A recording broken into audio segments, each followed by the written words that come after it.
ዘውዱ ሾው በመላው አውሮፓ የሚኖሩ ኢትዮጵያውያንና ትውልደ ኢትዮጵያውያን በማህበራዊ ኢኮኖሚያዊና ፖለቲካዊ ጉዳዮች ዙሪያ ያላቸውን ሁለንተናዊ ተሳትፎና እምቅ የህይወት ተመክሮ በጥልቀት የሚዳስስ በይዘቱ ለየት ያለ በአዝናኝ ገጠመኞች የተሞላና በማራኪ ጨዋታዎች የተኳለ ቴሌቪዥን ፕሮግራም ዘውዱ ሾው ቁም ላለው ቁም ነገር ሲሹም ለተዝናኖት በያሉበት ዘውዱ ሾው።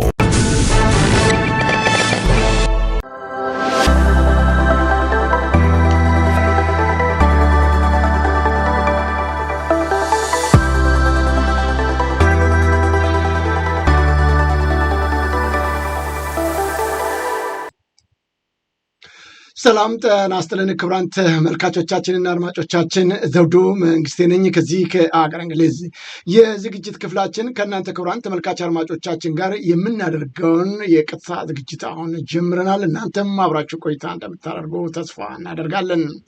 የዛሬ ዝግጅታችን እንደሚታወቀው ሁሉ በሀገራችን ወቅታዊ ጉዳዮች ላይ በተደጋጋሚ ጊዜያቶች እንግዶች እየጋበዝን እንደምናቀርብ ይታወቃል። የዘውዱ ሾው ሚዲያ በተቻለን አቅም ወቅታዊ ዜናዎችን በማቅረብ ብቻ ሳይሆን እንግዶችንም በመጋበዝ በኢትዮጵያ ባሉ ጉዳዮች ላይ በተለይም ምሁራኖች እውቀታቸውን ልምዳቸውን እንዲያካፍሉና ሀገራችን ካለችበት አጣብቂኝ ችግር እንዴት መውጣት ትችላለችና ሌሎችንም ጉዳዮች በማንሳት ነው እንግዲህ የምንወያየው። ለእናንተም ተገቢውን መረጃ እንድታገኙ የምንጥረው ዛሬም በጣም ከፍተኛ ልምድ ያላቸው ትምህርቱም ይሁን በኢትዮጵያ ጉዳይ ላይ ጥንቅቅ ያለ ስራ ሲሰሩ የቆዩ እንግዳ ነው ይዤላቸው የቀረብኩት።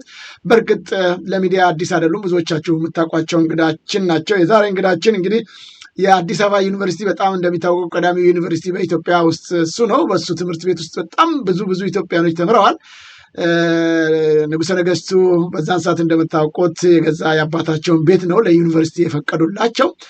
እድገት ኢትዮጵያ እንድትለወጥ እንድትሻሻል እንደው አዲስ ነገር እንዲመጣ ብዙ ከጣሩት የኢትዮጵያ መሪዎች ቀዳሚው ናቸው። በእርግጥ ዳግማዊ ምኒልክም ለኢትዮጵያ ለውጥ እንደ ምዕራቢያኖች እንድትሆን ያደረጉት ጥረት ቀላል የሚገመት አይደለም። እሱኑ ደግሞ በጣም ያሳደጉት ደግሞ ቀዳማዊ ኃይለ ሥላሴ ንጉሠ ነገሥት ለኢትዮጵያ ናቸው። ለዚህም ነው የአባታቸውን ቤት የራስ መኮንን የሰጧቸውን ለአዲስ አበባ ዩኒቨርሲቲ ያደረጉት። እንግዲህ ቀዳማዊ ኃይለ ሥላሴ ዩኒቨርሲቲ የነበረውን ደርግ ሲመጣ ደግሞ የአዲስ አበባ ዩኒቨርሲቲ አድርጎታል። እነዚህ ለጊዜው ባይቀይሩትም እስካሁን በዛው ቀጥሏል ማለት ነው። እንግዲህ ያው አዲስ አበባም አሁን እየተቀየረች ያለበት ስሟም ጭምር መጥተዋል። ምናልባት ወደፊት ይቀየራል አናውቀውም፣ ግን ያ ይሆናል ብዬ ተስፋ አላደርግም። ዞሮ የዛሬ እንግዳችን በዚሁ ዩኒቨርሲቲ ውስጥ ሲማሩ የነበሩና በጣም በሚገርመው ሁኔታ ደግሞ የዩኒቨርሲቲው የመጨረሻው ፕሬዚዳንት የነበሩ ናቸው። በንጉሠ ነገሥቱ ዘመን በሚደረገው ማለት ነው። ከዛ በኋላ ብዙ ዩኒቨርሲቲ ፕሬዚዳንቶች እንዳሉ ይታወቃል፣ የተማሪዎቹ ማለት ነው። እነ ጥላሁን ግዛው፣ እነ ታሪኩ፣ እነ ግርማቸው ነበሩ። መጨረሻም የዛሬ እንግዳችን የዚሁ የአዲስ አበባ ዩኒቨርሲቲ ፕሬዚዳንት ሆነው ያገለግሉ ናቸው።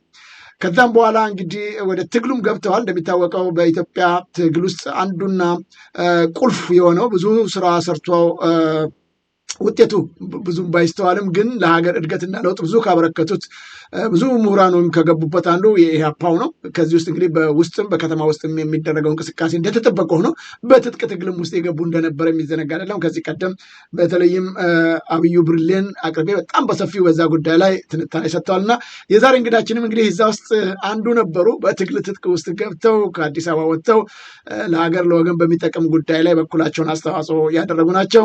ግን ከዛም አላረፉም። ዛሬም ድረስ በኢትዮጵያ ጉዳይ ላይ ንቁ ተሳትፎ ያደርጋሉ። እንግዲህ እንግዳችን ወደ አሜሪካን ከገቡ በኋላ ትምህርታቸውን ቀጥለው አዲስ አበባ ዩኒቨርሲቲ እንግዲህ በተፈጠረው ችግር ምክንያት ሁሉንም ነገር ማድረግ ባይችሉም ወደ አሜሪካ ከገቡ በኋላ ካሊፎርኒያ ገብተው የባችለር ዲግሪያቸውን በኢኮኖሚክስ እንደገና ደግሞ ማሽገን ስቴት እዛም ሄደው ማስተርሳቸውንና ፒኤችዲያቸውንም ወስደዋል። በሚገርም ሁኔታ እንግዲህ ኢትዮጵያኖች ብዙ ጊዜ በተለይም የንጉሠ ነገሥቱ ተማሪዎች በእውቀትም በጣም የበሰሉ ብልሆች፣ ጎበዞች፣ ጠንካሮች ናቸው። በሚሄዱበት የትምህርት ተቋም ሁሉ ውጤታቸው በጣም ከፍተኛ እንደሆነ የሚዘነጋ አይደለም እና የዛሬ እንግዳችንም ታዲያ በሚሽጋን ዩኒቨርሲቲ ያመጡት ውጤት በጣም ከፍተኛ ሆነው በመገኘቱ እዛው ውስጥ በአስተማሪነት መቅረታቸው ነው የሚታወቀው። እንደምታውቁት በኢትዮጵያም ቢሆን ጥሩ ውጤት ያመጡ ተማሪዎች ብዙ ጊዜ በመምህርነት እንዲያገለግሉ ይበረታታሉ እና እዛው ያስቀሯቸዋል።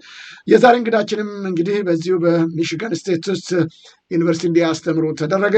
በኋላም ብዙ ካስተማሩ በኋላ ወደ ቺካጎ አሁን ወደሚገኙበትም እዚህም መጥተው በዩኒቨርሲቲ መምህርነት እያገለገሉ ነው የሚገኙት። እንግዲህ ብዙዎቹ እንደውም ጡረታ የወጡ ይመስላቸው ነበር፣ እኔንም ጨምሮ፣ ግን በማገልገል ላይ ነው የሚገኙት። የሀገራቸውንም ጉዳይ በንቃት እየተሳተፉ ነው ያሉት ማለት ነው። የዛሬ እንግዳችን እንዳልኩት ብዙዎቻችሁ የምታውቋቸው ናቸው። በመገናኛ አውታርም በስራዎቻቸውም በጣም በኢትዮጵያ ጉዳይ ላይ ንቁ ተሳትፎ የሚያደርጉ የሀገራቸው ጉዳይ የሚቀነክናቸው ናቸው። እንግዳችን ዶክተር ጌታቸው በጋሻው። ሰላም ጤና ስጥልኝ ዶክተር። በጣም በርካታ ጉዳዮችን እንደከነወኑ አውቃለሁ። እንደው ለተመልካች አድማጮቻችን ትንሽ እርሶን ትንሽ ቀንጨብ አድርጌ ለማስተዋወቅ ብዬ ነው እና ይቅርታ ይደረግልኝ ከበርካታ ስራዎች ውስጥ ትንሹ ብቻ በማቅረብ በጣም አመሰግናለሁ። ጤና ስጥልኝ፣ እንዴት ነው? ጤና ይስጥልኝ፣ እንደምን አለ? በጣም ሞቅ ያለ ማስተዋወቅ ነው፣ ትንሽ ቀንጨብ ማድረግ ሳይሆን እንደውም የበዛ ማስተዋወቅ ነው ያደረግከው። አመሰግናለሁ። ከልብ አመሰግናለሁ ዶክተር ጌታቸው በጋሻው። እንግዲህ እንደሚታወቀው እርሶ የሀገሮ ጉዳይ እንቅልፍ የነሳዎት አንዱ ኢትዮጵያዊ ምሁር ነት። እንዳልኩት ከልጅነቶ ጀምሮ ከአዲስ አበባ ዩኒቨርሲቲ ፕሬዚዳንትነት እስከ ጫካ በመግባት ቀጥሎ ደግሞ እንግዲህ በዚህም በውጭው ዓለምም የተንደላቀቀ ህይወት ላይ ቢኖሩም ይሁን እንጂ ዛሬም እየከነከኖት ነው ያለው። ኢትዮጵያ ከፍተኛ አጣብቂኝ ችግር ውስጥ ገብታለች። እንደው ዛሬ ጠቅላላ አድርገን ነው ስፔሲፊክ በዚህ ጉዳይ ላይ ብቻ የምንለው የለም። ከዚህ አጣብቂኝና ቅርቃር ውስጥ እንዴት ነው ልትወጣ የምትችለው የሚለውን የመደምደሚያ ነገሮች ላይ የምንደርስ ብንሆንም ለዚህ ሁሉ ውስብስብና ችግር ሀገራችንን ኢትዮጵያን እንደው የዳረጋት ከጊዜ ወደ ጊዜ እንግዲህ እናንተ ለውጥ እንዲመጣ በማሰብ ብዙ ደክማችሁ ጥራችሁ በጣም በልጅነት የሚወሰኑም ጭምር ጫካ ውስጥ ገብተው ታግለዋል። ግን ችግሮቹ እየባሱ አሁን ከፍተኛ አዘቅት ውስጥ ገብተናል፣ የምንወጣበትም በማይመስል ደረጃ እና እንደው እዚህ ውስጥ የከተተን ምክንያቱ ምንድን ነው ይላሉ ዶክተር ጌታቸው? እሺ፣ በጣም ጥሩ እና ከባድም ጥያቄ ነው። ለዛ አመሰግናለሁ። በመጀመሪያ አንድ ትንሽ እርምት ስታስተዋውቀኝ የአዲስ አበባ ዩኒቨርሲቲ ፕሬዚደንት ያልክ ነው። የተማሪዎች አይደለም፣ የአዲስ አበባ ዩኒቨርሲቲ ተማሪዎች ማህበር ፕሬዚደንት ነኝ። በእንግሊዝኛው ዩኒቨርሲቲ ስቱደንትስ ዩኒየን ኦፍ አዲስ አበባ፣ በአጭሩ ደግሞ ኡዟ USUAA የሚባለው ነው። እሺ፣ እሱ ችግር የለም። ይሄ ነው ግን አሁን እንደ አጠቃላይ ጥያቄ የጠየቀኝ ኢትዮጵያ በዚህ ቅርቃር ውስጥ እንዴት ገባች? ከጊዜ ወደ ጊዜ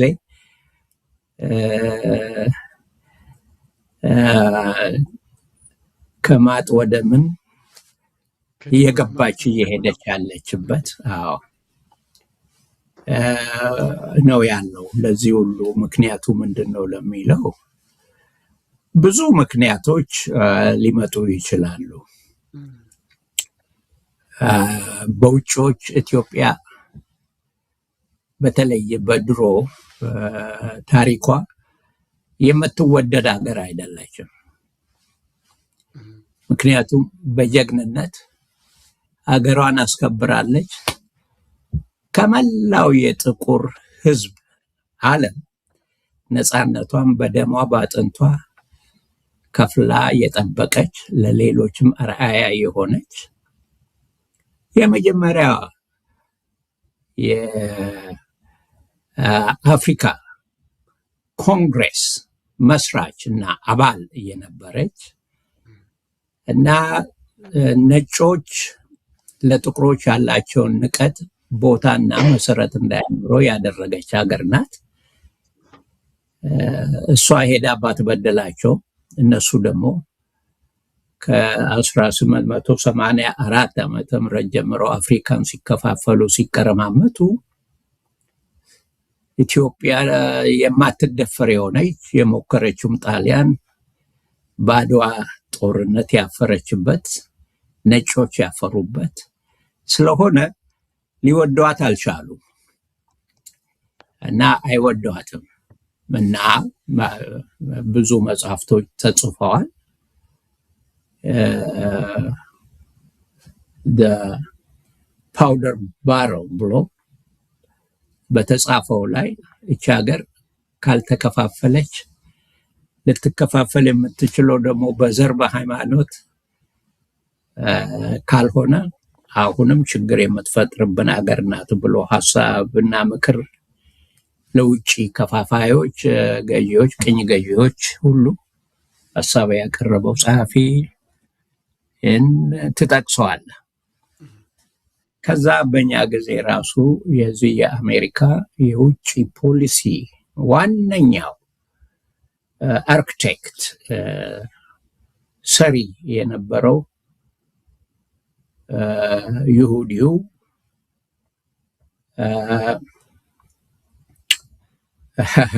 ማነው? ሄንሪ ኪሲንገር ነው።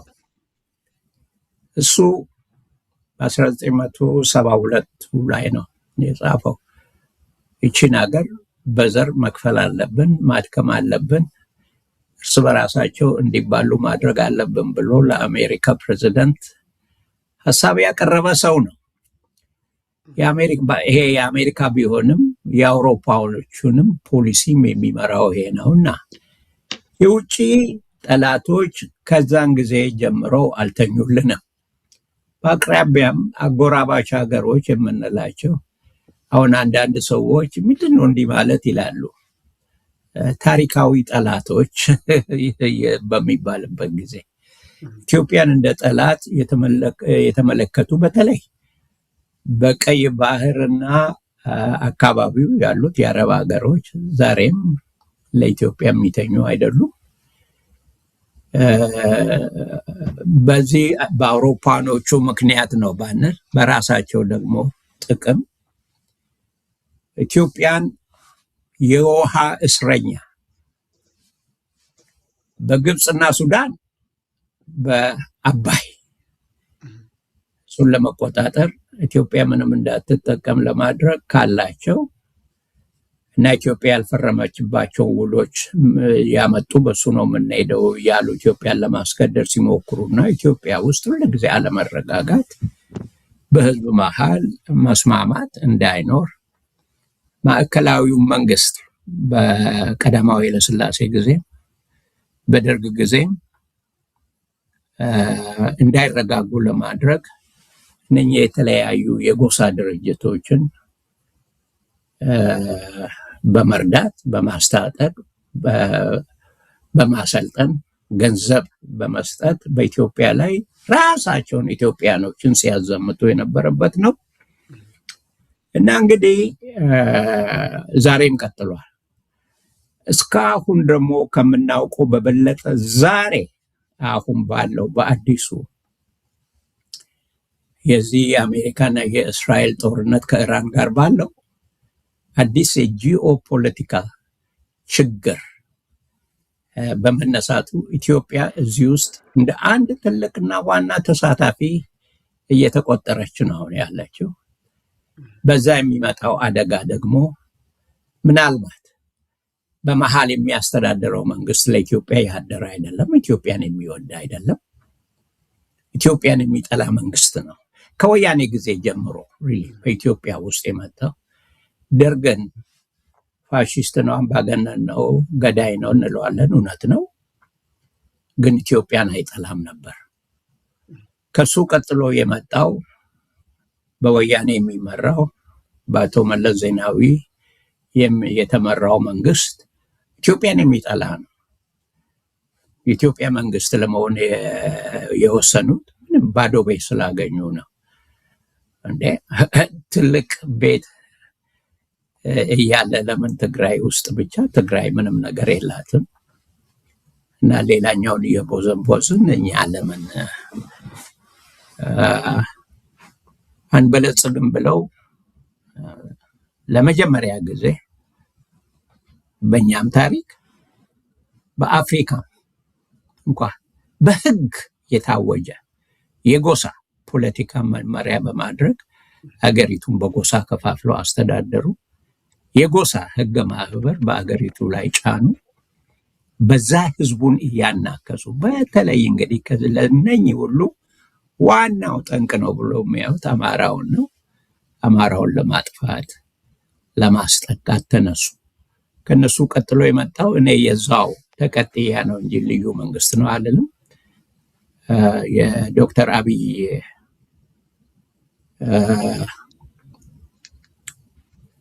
መንግስት በተረኝነት የትግራይን የበላይነትን በማስወገድ ለዛውም ደግሞ በአማራው ድጋፍ ከዛ ቀጥሎ አማራውን ለማጥፋት ዛሬ እንግዲህ ተነስቶ ያለበት ኢትዮጵያን ለከፍተኛው ተጫራች ለመሸጥ ዝግጁ የሆነበት መንግስት መሰረተ። ህዝብን በህዝብ መሃል ግልጽ ጦርነት እንዲኖር የተደረገው ህዝብ ለህዝብ በአማራ በኩል እንኳን የተወሰደ ምንም እርምጃ የለም። መንግስትና ከመንግስት ጋር የሚያብሩ በአንድነት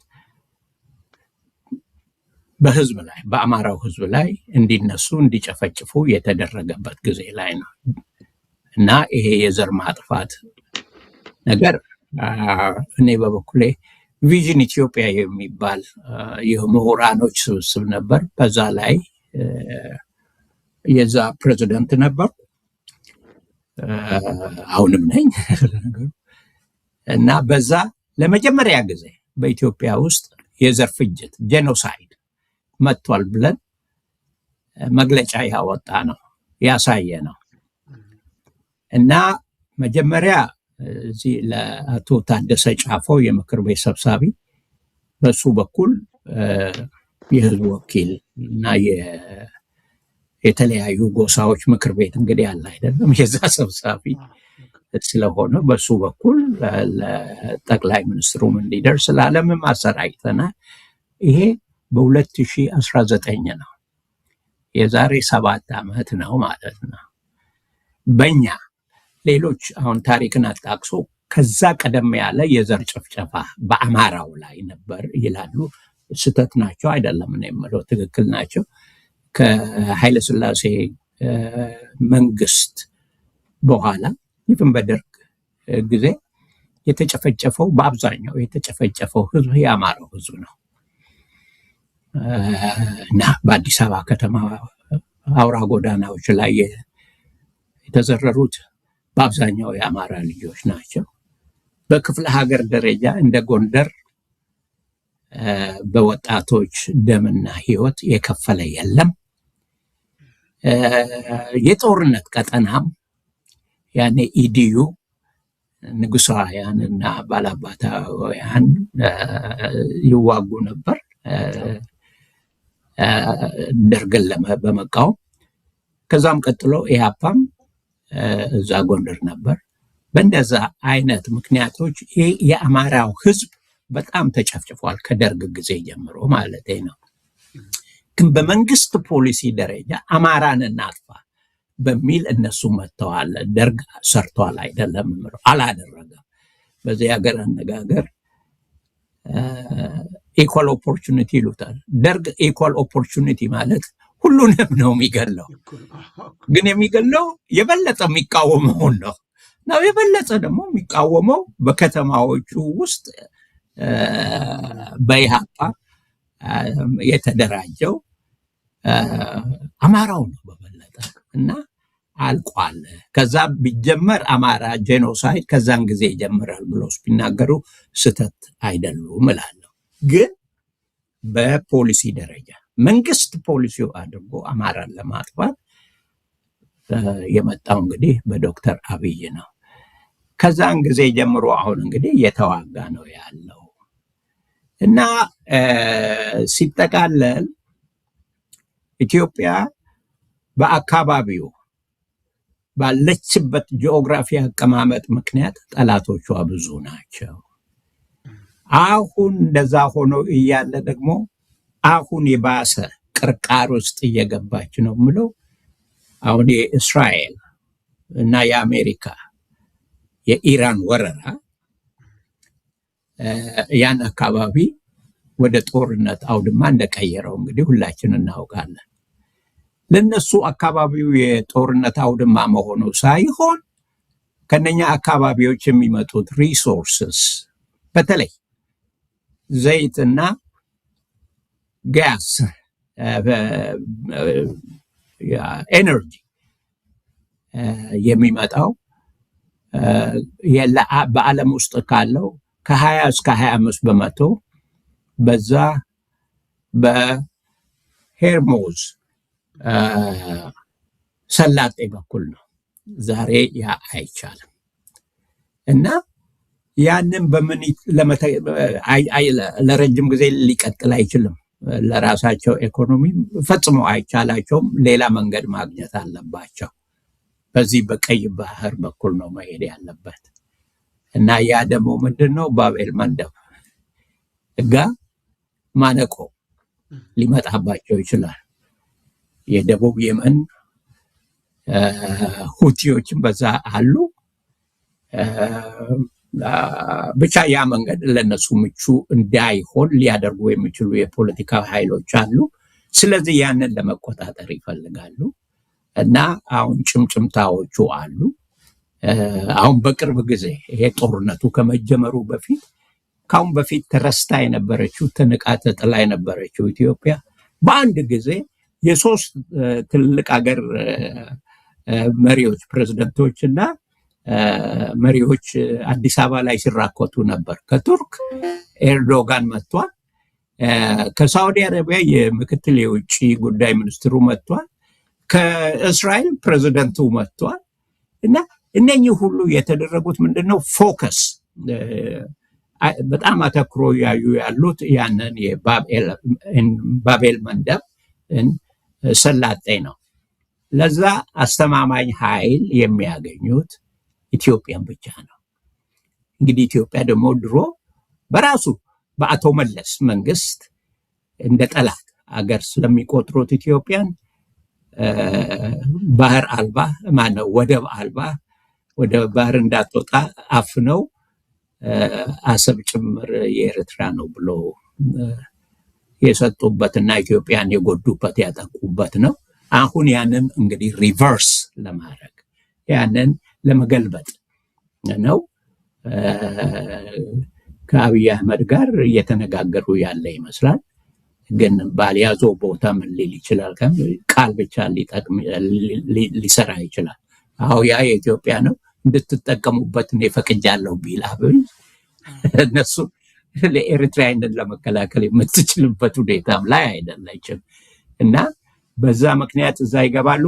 በዛ የተነሳ ያው እንግዲህ የጦርነት ሁኔታ ከኤርትራ ጋር ከትግራይ ጋር ምናምን የባሰ ይመጣል። እዚህ ቅርቃር ውስጥ ነው ያለ ነው እና ሜቢ ምናልባት ፎሎ አፕ ወይም ተከታታይ ጥያቄ ኖር ይሆናል። እሱን ካደረገን ከዚሁ ለመውጣት እንዴት ይቻላል በሚል እና አሁን ለጊዜው ብዙ ላይ ማቆም። አመሰግናለሁ ዶክተር ጌታቸው በጋሻው።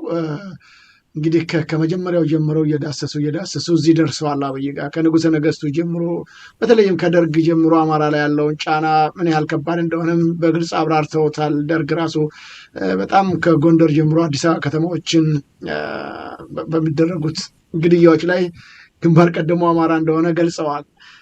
በሚገርም ሁኔታ ደግሞ ይህንን የንጉሠ ነገሥቱን ስርዓት መንግስት እንዲወድቅ ካደረጉት ውስጥ ቀዳሚውን ስፍራ የሚይዙት እዚሁ የአማራው ልጆች ናቸው።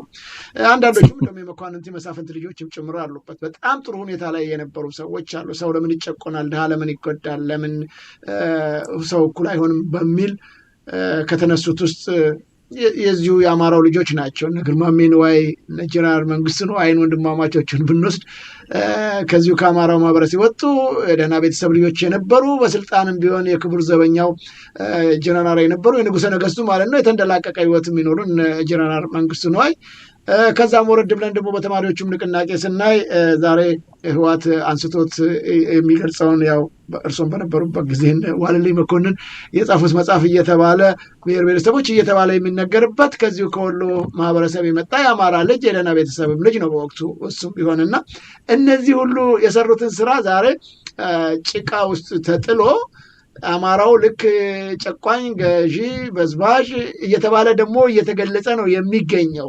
እነ ሽመልስ አብዲሳም መስቀል አደባባይ ላይ ወጥቶ 150 ዓመት ምናምን የሰበሩን ሰባብረናቸዋል እስከ ማለት አንዲት ጠጠር ለለውጡም እንኳን ያላመጡ ሰዎች ወይም ደግሞ ለዚህ ለኢትዮጵያ ለንጉሠ ነገሥቱም ከስልጣን መነሳት ምንም ነገር ኮንትሪቢዩት ያላደረጉ ለኢትዮጵያ ፍቅር ምንም የሌላቸው ከዛም በኋላ እንደገለጹት ኢትዮጵያን ጠል እያሉ ነው በደጋሚ በተለይም በህወሓት ስርዓት ላይ ነበረው እነ መለስ ዜናዊም ጨምሮ ኦነግ የሚባሉት የኢትዮጵያ ጠል የሆኑ እንደነበረ ይታወቃል።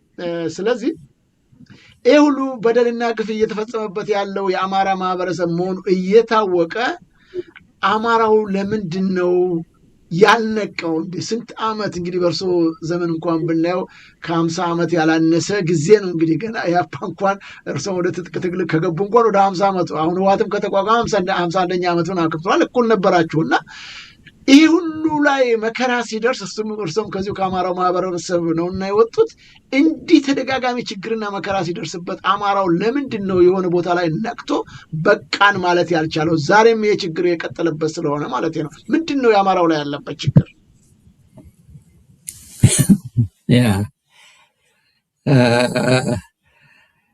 ከልቤ የሚሰማኝን ጥያቄ ነው ሪሊ ዘውዱ ያነሳው።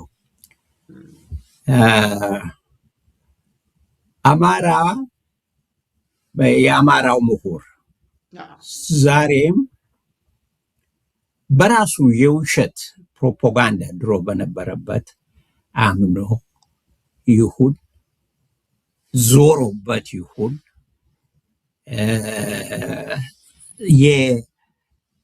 የጸጸት ስሜት ኖሮበት ይሁን ሊገባኝ አይችልም። በአማራው ላይ እየደረሰ ያለው ያሁኑንና ያለፉትን በደሎች ቆም ብሎ ለመመልከት አልፈለገም ባይ ነኝ። ከልቤ የሚያሳዝነኝ የሚቆጨኝ ነገር ነው።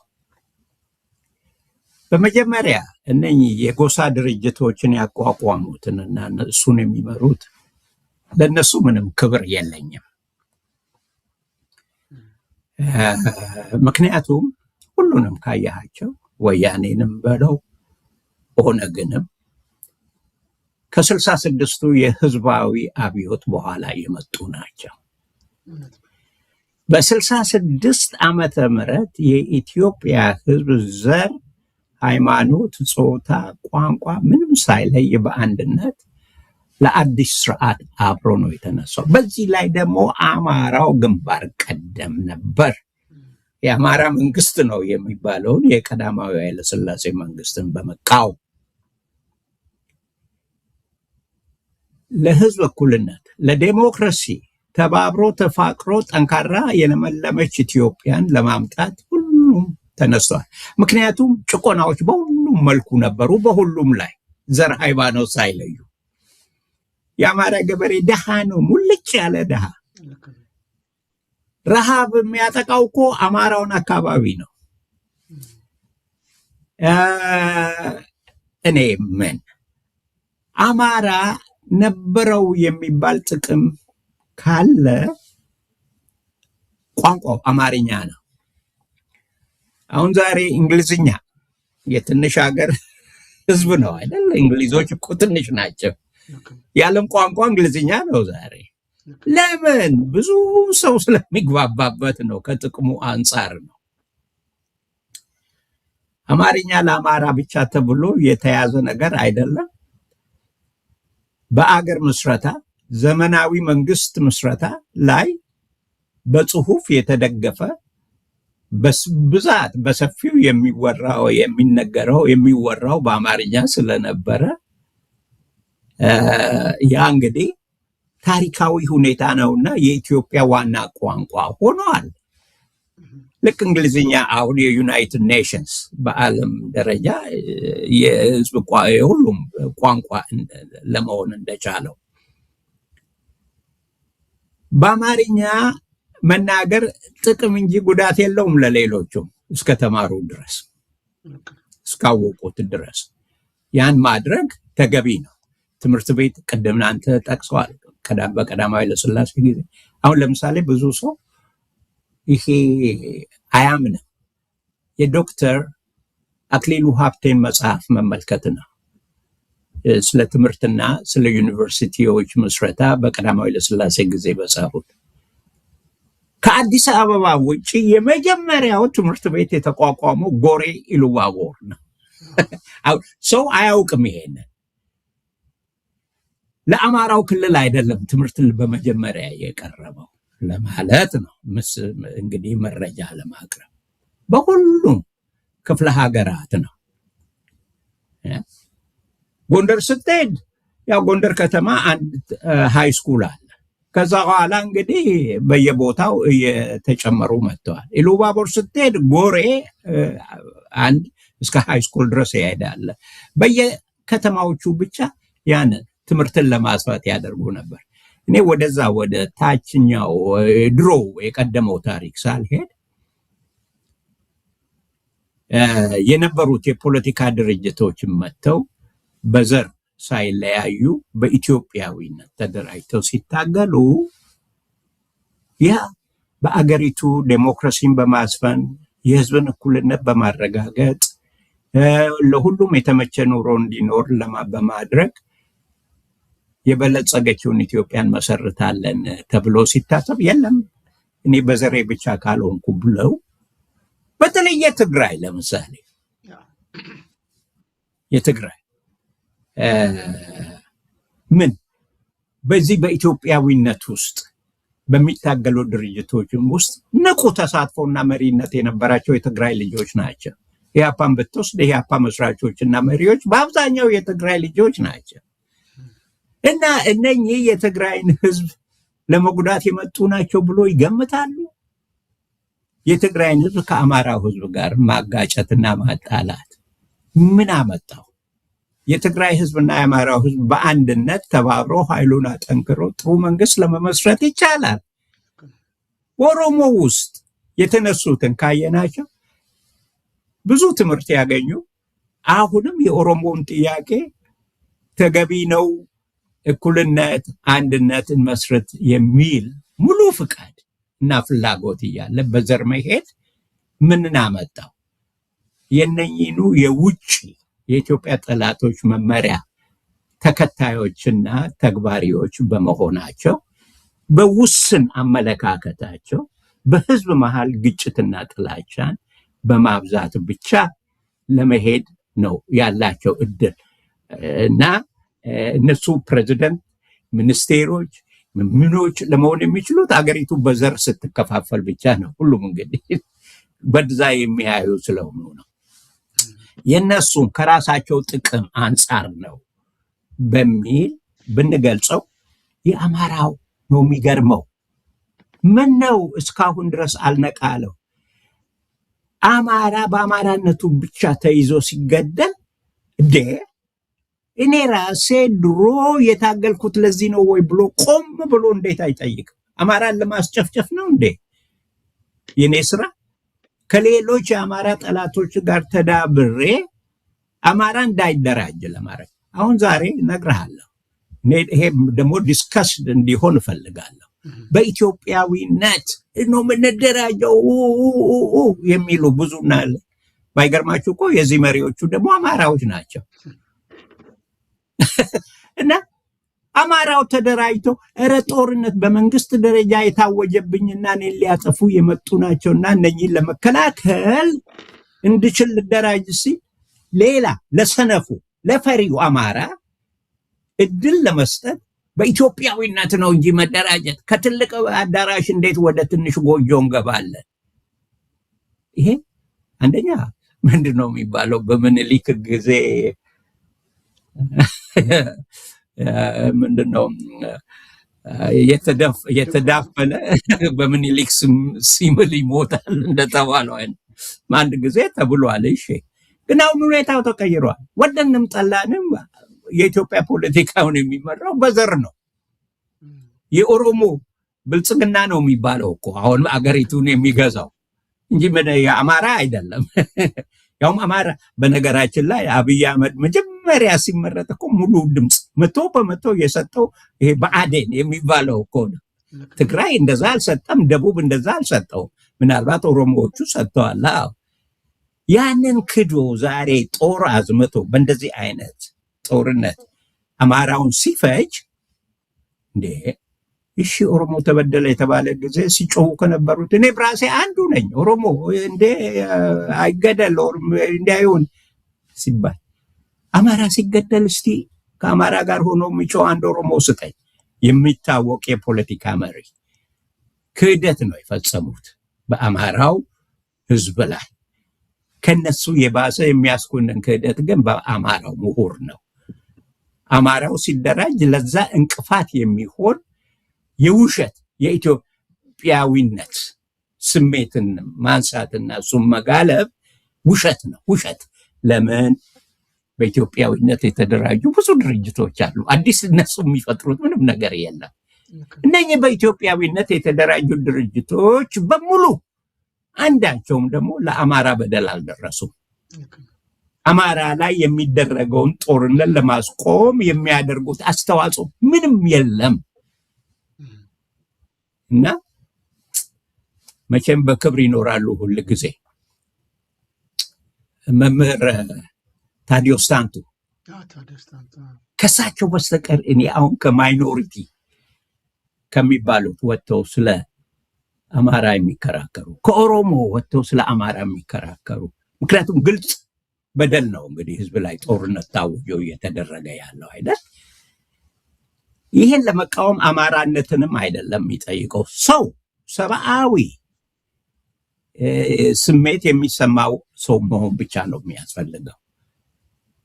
እመጫቶች፣ አሮጊቶች፣ ሽማግሌዎች፣ ህፃናት በገፍ ሲታረዱ አሁን መንግስት እንግዲህ ባለፈው ሳምንት ውስጥ ብቻ በአርሲና በወለጋ አልቆመም። በእንግሊዝኛው አቆጣጠር ከ2019 ጀምሮ የመጣው ግድያ ፍጅት አልቆመም በአማራ ላይ፣ ከአማራ ክልል ውጪም በአማራ ክልልም ውስጥ እና እነኚህ የአማራ ምሁራን ወይም ልሂቃን የሚባሉ አስመሳዮች እስከ መቼ ድረስ ነው ይሄን የአማራ ህዝብ እያስገበሩ እየገበሩ የሚኖሩት የሚለው በጣም ስሜታዊ የሚያደርግና ሐቀኝነት የሌለበት በገዛ ህዝባቸው ላይ ለፍቶ ባሳደጋቸው ባስተማራቸው ህዝብ ላይ የፈጸሙት ክህደት ነው። ይሄ በደንብ መነገር አለበት፣ መታወቅ አለበት። ምንም የሚከበር ነገር እያደረጉ አይደለም። ኢትዮጵያ እንዳትፈርስ ነው አሉ። ኢትዮጵያን ላፍርስ ያለው ወያኔ፣ ኢትዮጵያን ላፍርስ ያለው ኦነግ፣ ኢትዮጵያን የሚያፈርሰው አሁን ስልጣን ላይ ያለው የአብይ አህመድ የኦሮሞ ብልጽግና ፓርቲ ነው። አማራ አንድም ጊዜ ከኢትዮጵያ ውጪ ችግሩ ከኢትዮጵያ ውጪ ራሱን ለመገመት አለመቻሉ ነው። እናም ደግሞ ይሄ የሚያስከብረው የሚያስመሰግነውና የሚያኮራው ነው። ትክክል ነው። ኢትዮጵያን አፍርሶ ማንም በሰላም ለመኖር አይችልም። አሁን ምስራቅ አውሮፓዎች ውስጥ አገሮች ሲከፋፈሉ በተለይ እንደ ዩጎዝላቪያ ምናምን ነገር ይመጣል፣ ይጠቀሳል። ግን እነሱ መጋደል የለባቸው ቢለያዩ፣ ቼኮስሎቫኪያ መጋደል የለባቸው። ለምን? የታወቁ ግዛቶች ነበሩ አንድ ከመሆናቸው በፊት እና ስቴት ነበሩ። እነሱ ናቸው ወደ አንድነት የመጡት። አሁን ደግሞ እንፋታ ሲሉ በዛው በድሮ ነው የሄዱት። ኢትዮጵያ ውስጥ እንኳን ሌሎች ኤርትራና ትግራይ በአንድነት አይደል እንግዲህ የኢትዮጵያ መንግስት ወረው የደርግን መንግስት ጥለው ያሉት ጓደኛሞች ናቸው። በ1998 እና 2000 የተደረጉትን ጦርነቶች ካየው ምንድን ነው ባድመ በምትባለው ቦታ ላይ የለም ድንበር ያልተከለለባት የግዛት አስተዳደር የነበረ ነው።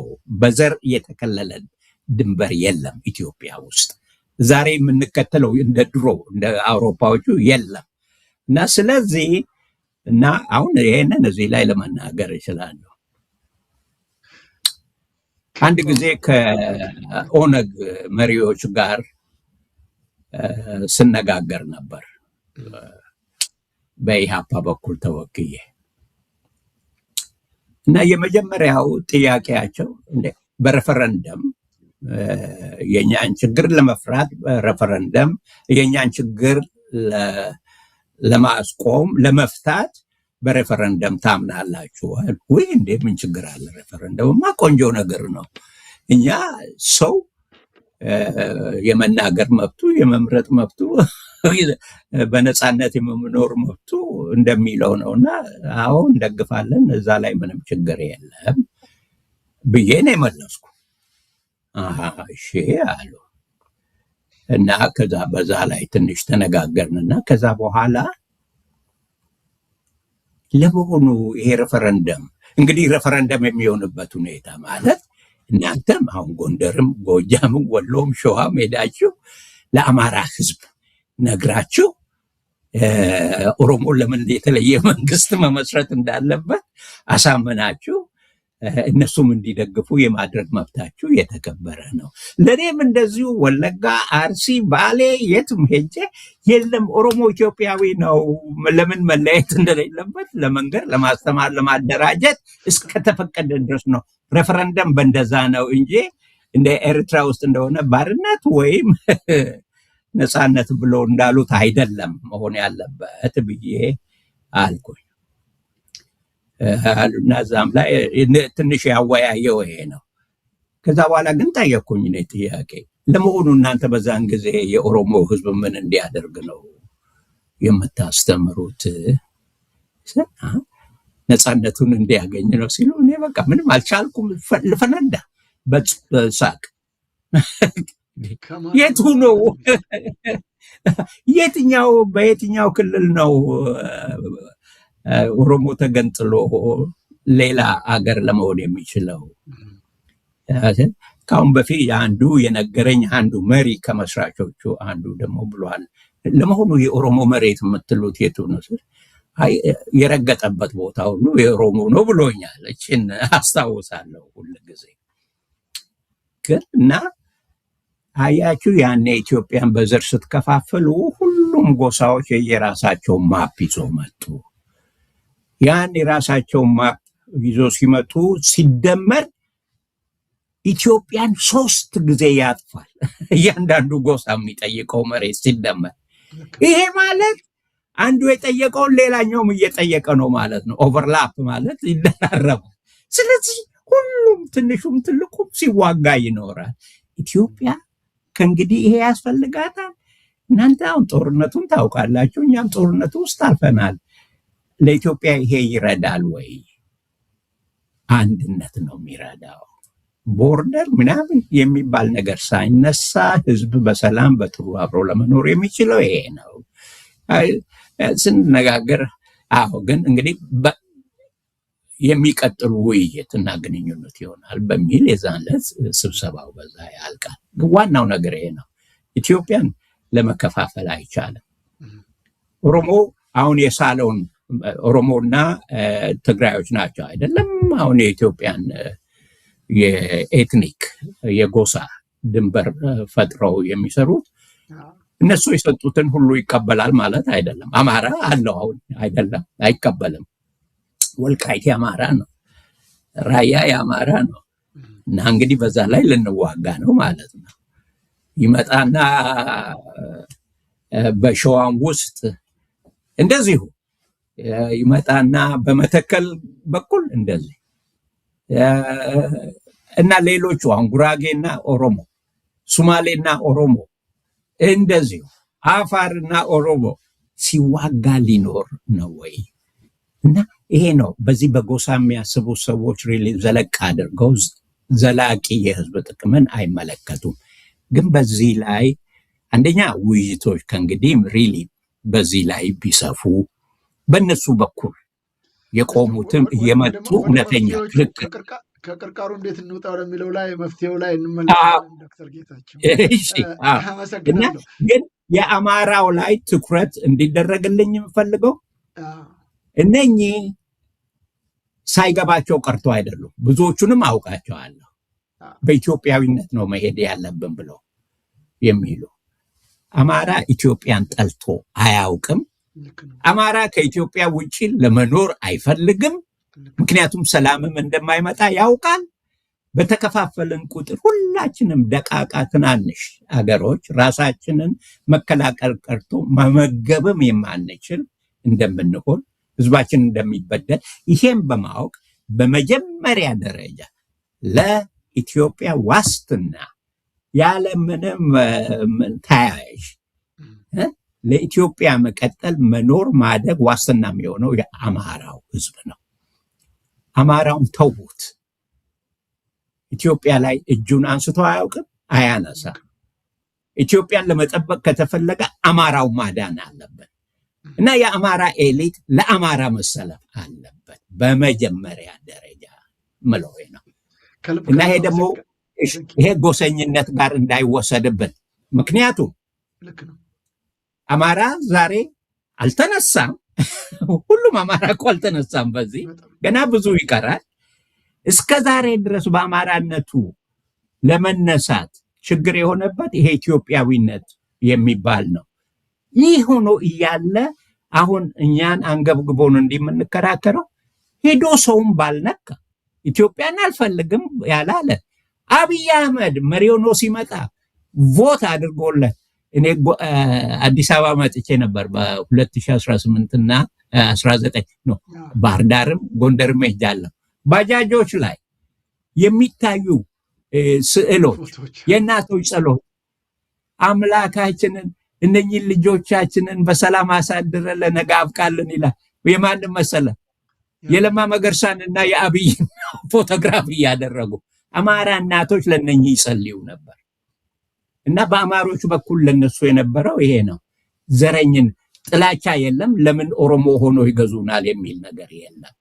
ለምን ይገሉናል አንሙት የሚል ትግል ነው እንጂ በጎሰኝነት የመሄድ ፍላጎት አይደለም። አማሮች ይሄንን ተረድተው ይሄንን ነው በድፍረት መናገር ያለባቸው። ይሄን ካልተገነዘቡ ለኢትዮጵያም ሊቆሙ ማይችሉ ውሸታሞች ናቸው ነው። ከልብ አመሰግናለሁ። በጣም ነው እንደዚህ አንዳንዴ እውነቱን አለመናገራችን በግልጽ አለመወያየታችን ነው ዛሬ ሁሉ መከራ ውስጥ የገባ ነው እና ዶክተር ጌታቸው በጋሻው ከልብ አመሰግናለሁ። ቅድም ሲያነሱ ትምህርትን በተመለከተ የመጀመሪያው ትምህርት ቤት ከአዲስ አበባ ውስጥ ከተቋቋመው ወይም ከአዲስ አበባ ዩኒቨርሲቲ ወይም ደግሞ ምኒልክ ካቋቋሙት የምኒልክ አንደኛ ደረጃ ትምህርት ቤት ውጭ ቀጥሎ ያለው ጎሬ ላይ ነው ብለውኛል። ኦሮሞ ክልል ውስጥ የሚገርም ነው። እንደሚያውቁት እምዬ ምኒልክ የሸዋ ሰው ናቸው። ከዚሁ ካንኮበር ይወጡ ደብረ ብርሃን ላይ ምንም የተደረገ ወይም ሸዋ ላይ የለም። ግርማዊ ቀዳማዊ ኃይለ ሥላሴ እንደሚያውቁት የዘር ግንዳቸው ከዚሁ ከሸዋ ነው። ምንም ሀረር ኤጀርሳ ጎሮ ቢወለዱ አንድ ነገር አላደረጉም። መንገድ የለ፣ ትምህርት ቤት የለ፣ ጤና ተቋም የለ፣ ምንም የለም። ወለጋ ላይ ግን ሄደን ብናይ በጣም ከፍተኛ የሆነ የትምህርት ተቋም አለ። ሌሎች አካባቢዎች በኦሮሞ ክልል በደቡብም ብንሄድ አማራው ቅድም እንዳሉት ከመሞት በስተቀር ያተረፈው ነገር የለም። ይሄ ሁሉ እንደሆነ ይታወቃል። አንዳንዶች የኦሮሞ እሊቶች አሁን ጊዜውና ሁኔታው ተመቻችቶላቸው ቁጭ ያሉ ጸረ ኢትዮጵያ አቋም ያላቸው እኔ የኦሮሞን ሕዝብ በሙሉ የሚል አቋም የለኝም። ኦነግ የሚባል ከትግራይም ደግሞ ህወሓት የሚባል ቡድኖች እና እዛ ውስጥ የተወሸቁ ናቸው የኢትዮጵያ ጠንቅና ጠር እንጂ የኢትዮጵያ ሕዝብ ኦሮሞም ቢሆን በትግራይም ችግር የለባቸው። ይህንን በተመለከተ አንዳንዶቹ እንደውም ስማችን ሁሉ እንዲቀየር ተደርጎ መከራችንን ስናይ ኦሮሞ ስም ተከልክሎ በዚህ ወጥተው ገብተው የኢትዮጵያ የገንዘብ ሚኒስትር ምክትል ሚኒስትር ቡልቻ ደመቅሳ ኦሮሞ ናቸው። ስማቸው እንግዲህ አልተቀየረም። ቡልቻ ደመቅሳ ከአባታቸው እስከ ራሳቸው ስም ድረስ አንድም ተጨባጭ ነገር ሚኒስትሩ ደግሞ የልማ ደሬሳ ራሳቸው ሚኒስትር ናቸው። እስከ ውጭ ጉዳይ ሚኒስትር ትልቁን የመንግስት ስልጣን የያዙት ከንጉሠ ነገሥቱ ቀጥሎ ይልማ ደሬሳ። እንዲህ አይነት ቦታ ላይ የተቀመጡ ሰዎች እንዳሉ እየታወቀ ስማቸው ሳይቀየር ግን አማራው እንዲህ አድርጓል ተብሎ ሲነገር የአማራው ሊት ጸጥ ረጭ ብሎ ቁጭ ብሏል። መከላከል አይችልም። እዚህ ጋር ውሸት ትርክት እየተነገረ አሁን አኖሌ የሚባለውን አርሲ ላይ የገነቡትን ምንም በታሪክ ላይ የሌለ እምዬ ምኒልክ እንኳንም የእናቶች ጡት እንዲቆረጥ አይደለም በአድዋ ጦርነት ድል ሲያደርጉ አንዳንዱ አርበኛ መገደል አለባቸው እነዚህ ነጮች መጨረስ አለብን ሲሉ ኖ እግዚአብሔር በአምሳያ የፈጠረውን ፍጡር እግዚአብሔር እጄ ላይ ጣላቸውን እኔ ምንም ማድረግ አልችልም ብለው ነው ዓለም አቀፍ ቀይ መስቀል ሊረከብ ያደረጉት። ባሪያ ንግድን ያቆሙትም እየመሌና ገን በጠቅላላ ሲሸጥ የነበሩት የኦሮሞ ባላባት ወይም ንጉስ እኮ ጅማ አባ ጅፋር ናቸው እኮ ሲሸጡ የነበሩት። ምኒልክ አንዴ ሁለቴ ማስጠንቀቂያ ሰጠው፣ ሶስተኛ ደብዳቤ ጽሑፍ የሰጡት የሰው ልጅ እንዴት እግዚአብሔር በአምሳያ የፈጠረውን የሰው ልጅ እንዴት እንደ እንስሳ ትሸጣለህ ብለው። ግን ዛሬ ስለ ጅማ አባ ጅፋር አይነሳም። ምኒልክ ጡት ቆረጡ የሚሉ ፍጥረቶች እኔም ተስፋዬ ገብረአብ የሚባል በአጋጣሚ ሰርቻለሁ፣ አለቃ የሆነው ከሱ ጋር ሰርተናል።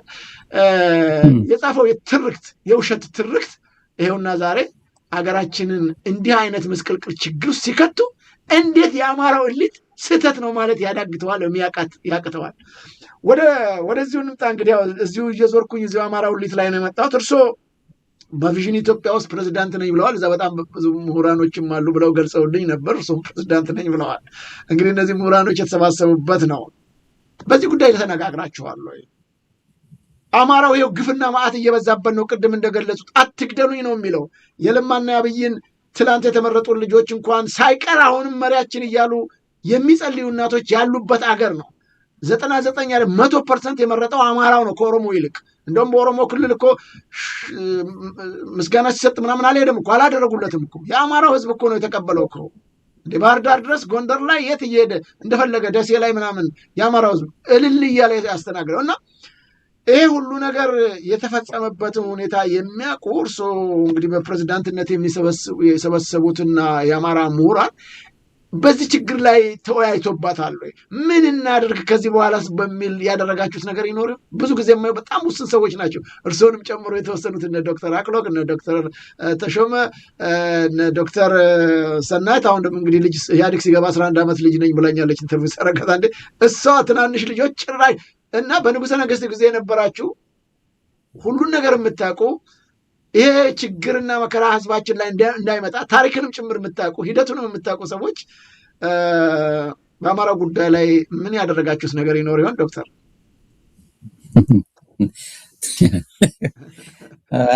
ያስቀኛል እና ያኔ ይሄን ቪዥን ኢትዮጵያ የሚባለውን ስናቋቁም በጎኑ ደግሞ የነበረው እንደ ዛሬ ይሄ የዩቲዩብ ቴሌቪዥኖች ወር ምናምኖች ብዙ አልነበሩም።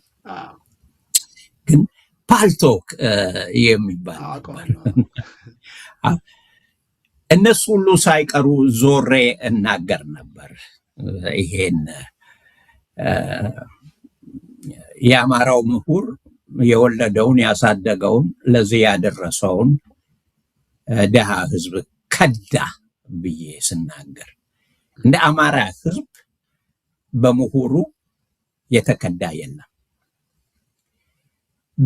በምንም መለኪያ ብናየው በትምህርቱ፣ በሙያው፣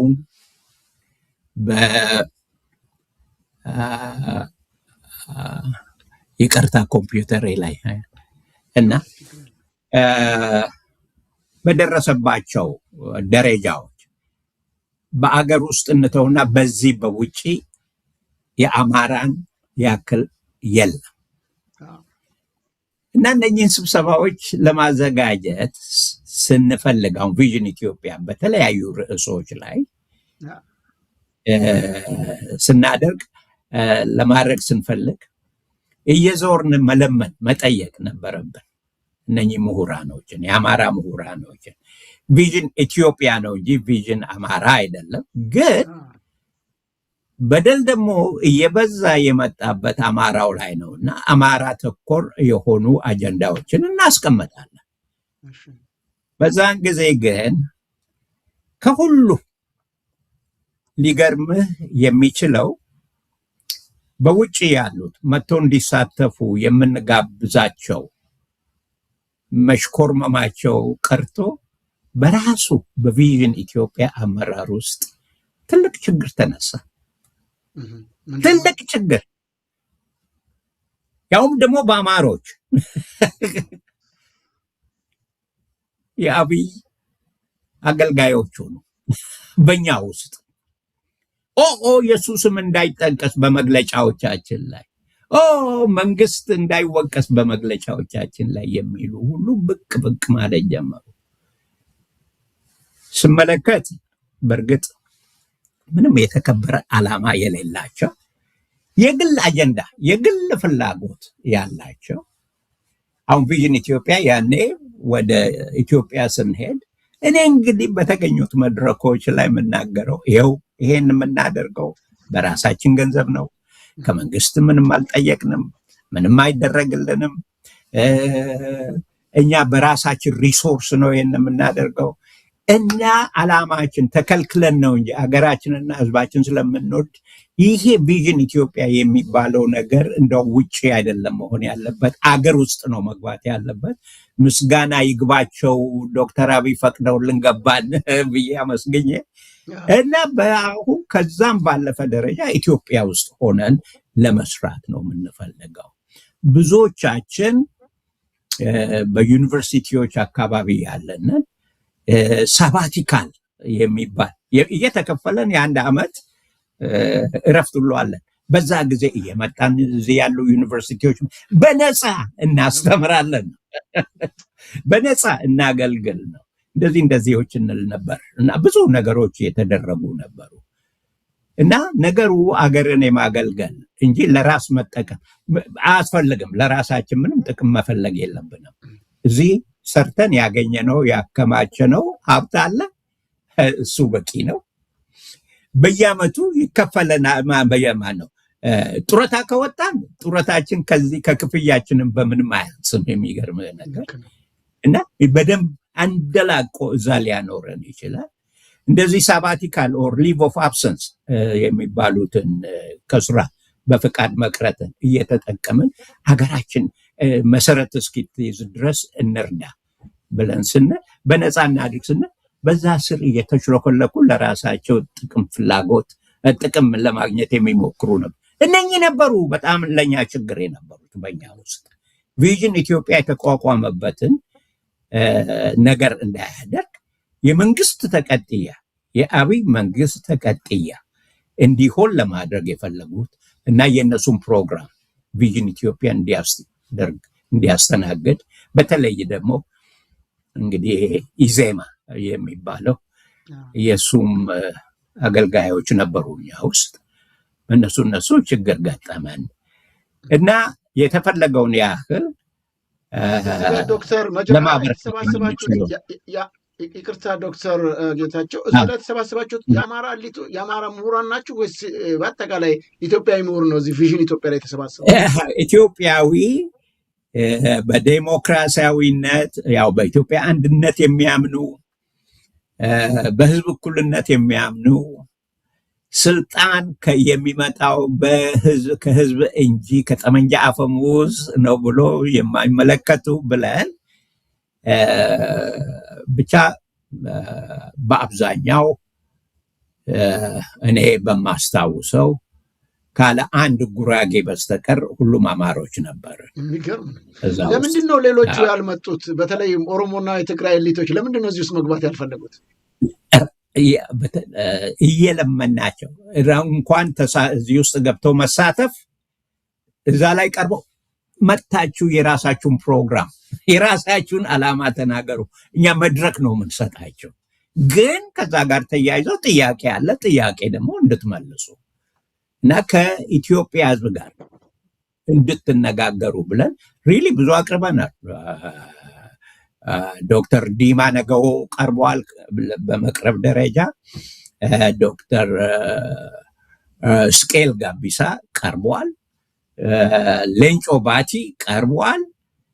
ግን ያን የሚናገሩትና ዛሬ ደግሞ ከገቡ እና አብይን ሄደው ከተቀላቀሉ በኋላ ያኔ ኦዲኤፍ ነበር የኦሮሞ ዴሞክራቲክ ፍሮንት ብለው የኦሮሞን ችግር ዩናይትድ በተባበረች ኢትዮጵያ ውስጥ በዴሞክራሲያዊ መንገድ እንፈታለን ብለው መጽሐፍም ስለጻፉ ጽሁፍና ዲክላሬሽንስ ስላደረጉ ነበር በጣም የወደድናቸውና ያቀረብናቸውና አብረን ለመስራት የፈለግነው።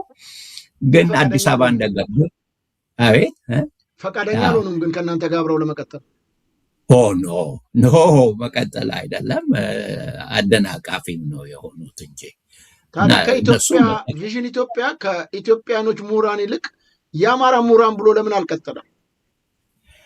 እንግዲህ እሱ ነው ደከመን መሰለኝ እንጂ ጥሩ ነው። ብንሞክረው ጥሩ ነበር። ምንም ካረዷችሁ ለምንድን ነው ምንም ሰው ከሌለ አንድ ሰው ብቻ ነው ብለኛልና የአማራ ምሁራኖች ተብሎ ለምን አልተሰየምም? እዛውም እንደ ኮሜንትም ሲጽፉ ለምን ቪዥን ኢትዮጵያ ይላሉ እነኚህ ቪዥን አማራ ለምን አይሉም ብሎ ኮሜንት የሚያደርጉም ነበሩ። እና በተለይ አዲስ አበባ የሄድን ጊዜ ግልጽ የሆነው በመጀመሪያ ላይ ቃል ተገብቶልን የነበረው ያኔ የሀገሪቱ ፕሬዝዳንት የነበረችው የነበሩት ሳህለወርቅ ጉባኤውን እንደምትከፍትልን መደምደሚያውን ደግሞ ዶክተር አብይ እንደሚያደርግ እዚህ ውጭ ዲሲ ባለው ኤምባሲያቸው በኩል እንግዲህ የተዘጋጀው ፕሮግራም እንደዛ ነበር ከነሱ ጋር በመተባበር እና እንዲያውም የመጨረሻው የመደምደሚያው በቤተ መንግስት የሆነና እራት ጭምር እንደሚሆን ነው። እዛ ስንደርስ ግን ነገሩ በሙሉ ተለውጦ እንኳን እነሱ መጥቶ ሊከፍቱ የምናካሄድበት አዳራሽ እንኳን እንዳናገኝ ሲደረግ ነበር። እና ምንድን ነው በምንሰማበት ጊዜ እንዴ ይሄ እኮ የአማራ ፕሮግራም ነው እነኚህ ይዞ ደግሞ ለዛን ጊዜ በጣም የሁለት ቀን ኮንፈረንስ ነው 44 ምሁራኖችን ነው ይዘን ሄድነው በዚህ ከዚህ ከውጭ በተለያዩ ርዕሶች ላይ ግማሹ ኮንከረንትሊ ማለት በአንድ ጊዜ ሁለት የተለያዩ ክፍሎች ውስጥ የሚደረጉ በሁለት ቀን ብቻ አጠቃለን እንደ ቆንጆ ፕሮግራም ነው። ያራሱ ሬከርድ ሆኖ ለመንግስት ሊጠቅም የሚችል ነው። ግን ለዚህ መንግስት ሊጠቅም አይችልም። ምክንያቱም የኢትዮጵያ አጀንዳ ነው እና እነሱ ያንን የሚሉት ይሄ የአማራ አጀንዳ ነው በሚል ነው ያላደረጉት። እና ከዛ ዶክተር ጋር መረጃ ግን በሄዳችሁበት ጊዜ እርሶም በእርግጥ ጠቅሰውታል፣ የሚቀበላችሁም አላገኛችሁም። ኢቭን የውጭ ጉዳይ ሚኒስተር እንኳን ሊያግዛችሁ አልቻለም። የአዲስ አበባ ዩኒቨርሲቲና ሌሎች ዩኒቨርሲቲዎችም ራሱ በአግባቡ ሊያስተናግዷችሁ አልቻሉም። በነፃ ነው እንግዲህ ቅድም እንደገለጹት በነፃ ገንዘባችሁን፣ እውቀታችሁን፣ ጊዜያችሁን ሁሉ ከፍላችሁ ለሀገራችሁ አትሊስት ምን እናደርግ የሚል ቅልቦና ያለው አስተሳሰብ ይዛችሁ ነው የሄዳችሁት። ግን ሁሉም አልተቀበሏችሁ። በተወሰነ ደረጃ ወደ አማራ ክልል የተወሰነ ነገር እንደተሰራ ነው ያለኝ መረጃ እና እንግዲህ ከተሳሳትኩ ያርሙኛል። ባህር ዳር ዩኒቨርሲቲ በጣም ረድቶናል። ልክ ነው። እሱ ነው ያለኝ መረጃ። ኦኬ ከዛ ከተመለሳችሁ እንግዲህ 44 ምሁራን ቀላል ነገር እኮ አይደለም። ያው መለስ ዜናዊ ሲገባ 42 ምሁራንን ነው ያባረረውና እናንተ ደግሞ ተደራጅታችሁ ስትገቡበት እንግዲህ እነዚህ ያባረርኳቸው ተመልሰው መጡብኝ የሚል ሂሳቤ ነው ያለው ማለት ነው በመንግስት ሳይሆን አይቀርም። ግን አሁን ማየው ዶክተር ጌታቸው በጣም ውስን ሰዎች ናቸው። ቅድምም ለመጥቀስ ሞክሬያለሁኝና የተወሰኑት ይሄ ሁሉ ምሁር የት ገባ? ለምን አልቀጠለም? የት ተበታተነ? ለምን አይሰራም በአማራው ጉዳይ? በዚህም ላይ ሪሊ ሁላችንም ልንወቀስ ይገባል። ሰዎችን በመለያየት ደረጃ ሁለት ነገሮች ነው በአንድ ጊዜ የመጡት። አንዱ ይሄ ኮቪድ የሚባለው ነገር ስብሰባዎች በአካል መገናኘትን እሱ ሲያስቀር፣ ሌላ እኔ እንደዛው አይነት ደግሞ ወረርሽኝ የምለው የአብይ ወረርሽኝ ነው የያዘ ነው። በዚህ ጊዜ የሀሳብ ልዩነቶችን በትዕግስት በመከባበር ለመያዝ አልቻልንም። በጣም ፐርሶናላይዝ ወደ ግል ይወሰዳል። መጣጣም፣ መፈቃቀር ጠፋ፣ መተማመን ጠፋ፣ መጠራጠር። አሁን የተነስቼ እሺ ይሄን ነገር እንዲናደርግ ቆይ ደግሞ ያኔ ድሮ እንዲሞክሮ ነበር አሁን ምን ሊያደርግ ነው የሚለው ነው ለሰው ቀድሞ የሚመጣው እንጂ እንዴት አርጌ ከጓደኞቼ እኔን ከሚመስሉኝ ጋር አንድ በመሆን በመግባባት ለመስራት እንችላለን የሚለው አይመጣም። ይሄም እንግዲህ ምንድነው? ውስንነት ነው፣ ራስ ወዳድነት ነው። እኔን የማይወዱኝ ብዙዎች አሉ። አሁን ለምሳሌ በዚህ በአንተ ሾው ምክንያት የሚጠሉኝ እንግዲህ በጣም ብዙ ይሆናሉ። ምክንያቱም ተሳድዋል ነው የሚሉኝ። ችግር የለኝም። ስለወደዱኝ ምንም አያረጉልኝም፣ ስለጠሉኝም ምንም አያረጉኝም። በነፃ ነው የምኖረው። እውነትን ግን እናገራለሁ እና ግን በአንድነት መተን በተለይ የአማራው ሪሊ እኔ የሚለውን ነገር መተው አለበት፣ መሰማማት አለበት። አሁን ቅድም ያነሳሁት አለ አዲስ በእኛ አካባቢ እየተፈጠረ ያለው የፖለቲካ ሁኔታ ጂኦፖለቲክሱ የሚለው ስለኛ የውስጥ ነገር የሚከታተል እና ያንንም ሊረዳን የሚችል የውጭ ምንም የለም። ይሄ አገሪቱን እየገዛ ያለው ሰውዬ አገሪቱን ለመሸጥ ኦልሬዲ ሽጧል ብዬ ነው ማምነው። ለመሸጥ ምንም አይደረደርም። የኛ የኢትዮጵያ የውስጥ ጉዳዮች የሚወሰኑት በኢትዮጵያውያን አዲስ አበባ ላይ አይደለም፣ ውጪዎች ናቸው። በተለይ ደግሞ አሁን ኢትዮጵያን በጣም እያጠቃች ያለችው ዩናይትድ አረብ ኤሚሬት ናት እና ከሷንም እንግዲህ የማይወዱት እነ ተርኪ ሜቢ ኢጅፕት፣ ከዛ እነ ሳውዲ ደግሞ በሌላ በኩል እነሱ በሚያደርጉት መራኮት ሁሉም ደግሞ ለአማራ ፍቅር የላቸውም። ኢንኮመን ሁሉም ለአማራ ጥላቻ እንጂ ፍቅር የላቸው።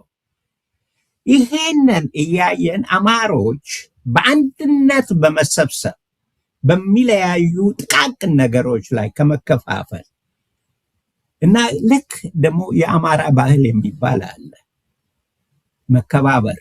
እስቲ አንተ ቅደም፣ እስቲ ልስማ ካንተ። ብዙ ከመናገር አይደለም ሪሊ አዋቂነት የሚገኘው ከመስማት ከማዳመጥ ከማክበር ነው። ብዙ እውቀትና ክብር የሚገኘው በእንደዛ ደረጃ ለመነጋገር እና አብሮ ለመስራት ብንፈልግ እና ይሄን ህዝብ ከባሰ እልቂት እንዴት ራሱንም እንኳን ምንም እኮኛ እናድርግ አይደለም ህዝቡ እስቲ ግራ የገባው ነገር ካለ እነሱም በማስተካከል ይሄ ህዝብ በአንድነት ሆኖ አማራን መጠበቅ፣ የአማራን ነፍስ ማዳን፣ አማራ ክልል ውስጥ ብቻ ወታደሩ ሲመጣ ተኩሶ እነሱን ማባረር አይደለም። አሁን ሰልችቶኛል እሱም መስማት። በነገራችን ላይ እዚህ ቦታ እዚህ ጋራ ስር እዚህ ቀበሌ ደምስሰናል ምናምን የሚባለው በጣም ጥሩ፣ ግን ይሄ በሌላ መተርጎም አለበት። ጠላት የአማራ ክልል ውስጥ ገብተው አማራን እንዳይፈጅ ማድረግ ይሄ እንዴት ነው የሚቻለው? ክልል ቤት ቁጭ ብለህ በመጠበቅ አይደለም፣ ወጥተህ ኤክስቴሪየር በውጪ ለመዋጋት ስትችል ነው። ጠላትን መጥቶ አማራን የሚፈጀውም በውጪ ለማስቆም ስትችል ነው። ይሄ እንግዲህ ምን አይነት የጦርነት ዘዴን ይፈልጋል? አይ ቲንክ ብዙ የአማራ የጦርነት አዋቂዎች አሉ። አዎ የፖለቲካ አመራር ያስፈልጋል። ጠለቅ ብለው በአማራ ውስጥ ያለውን ሁኔታ፣ በኢትዮጵያ ውስጥ ያለውን ሁኔታ፣ በአካባቢው በአፍሪካና በዚህ በቀይ ባህር ዙሪያ ያለውን ጂኦፖለቲክስ በመረዳት ጥሩ ሀሳቦችን ሊያቀርቡ የሚችሉ የአማራ ምሁራንና የአማራ የፖለቲካ መሪዎች መምጣት አለባቸው። ፋኖዎችን በጣም እናመሰግናቸዋለን። አስከብረውናል። እስካሁን አማራ ተሸናፊ እንዳልሆነ ተንበርካኪ እንዳልሆነ ያንን አረጋግጠዋል። መዋጋት ለሱ ሰርጉ እንጂ ጭንቁም አይደለም። ኢቭን መለስ ዜናዊም ብሏል አሉ። ይሄንን እውነት ይሁን አይሁን አላውቅም። እና ግን ጦርነት ማድረግ አላቃተውም። አማራው ግን ግልጽ አርቆ አሳቢ እና የሚተነብይ አመራር ለማግኘት አልቻለም እስካሁን።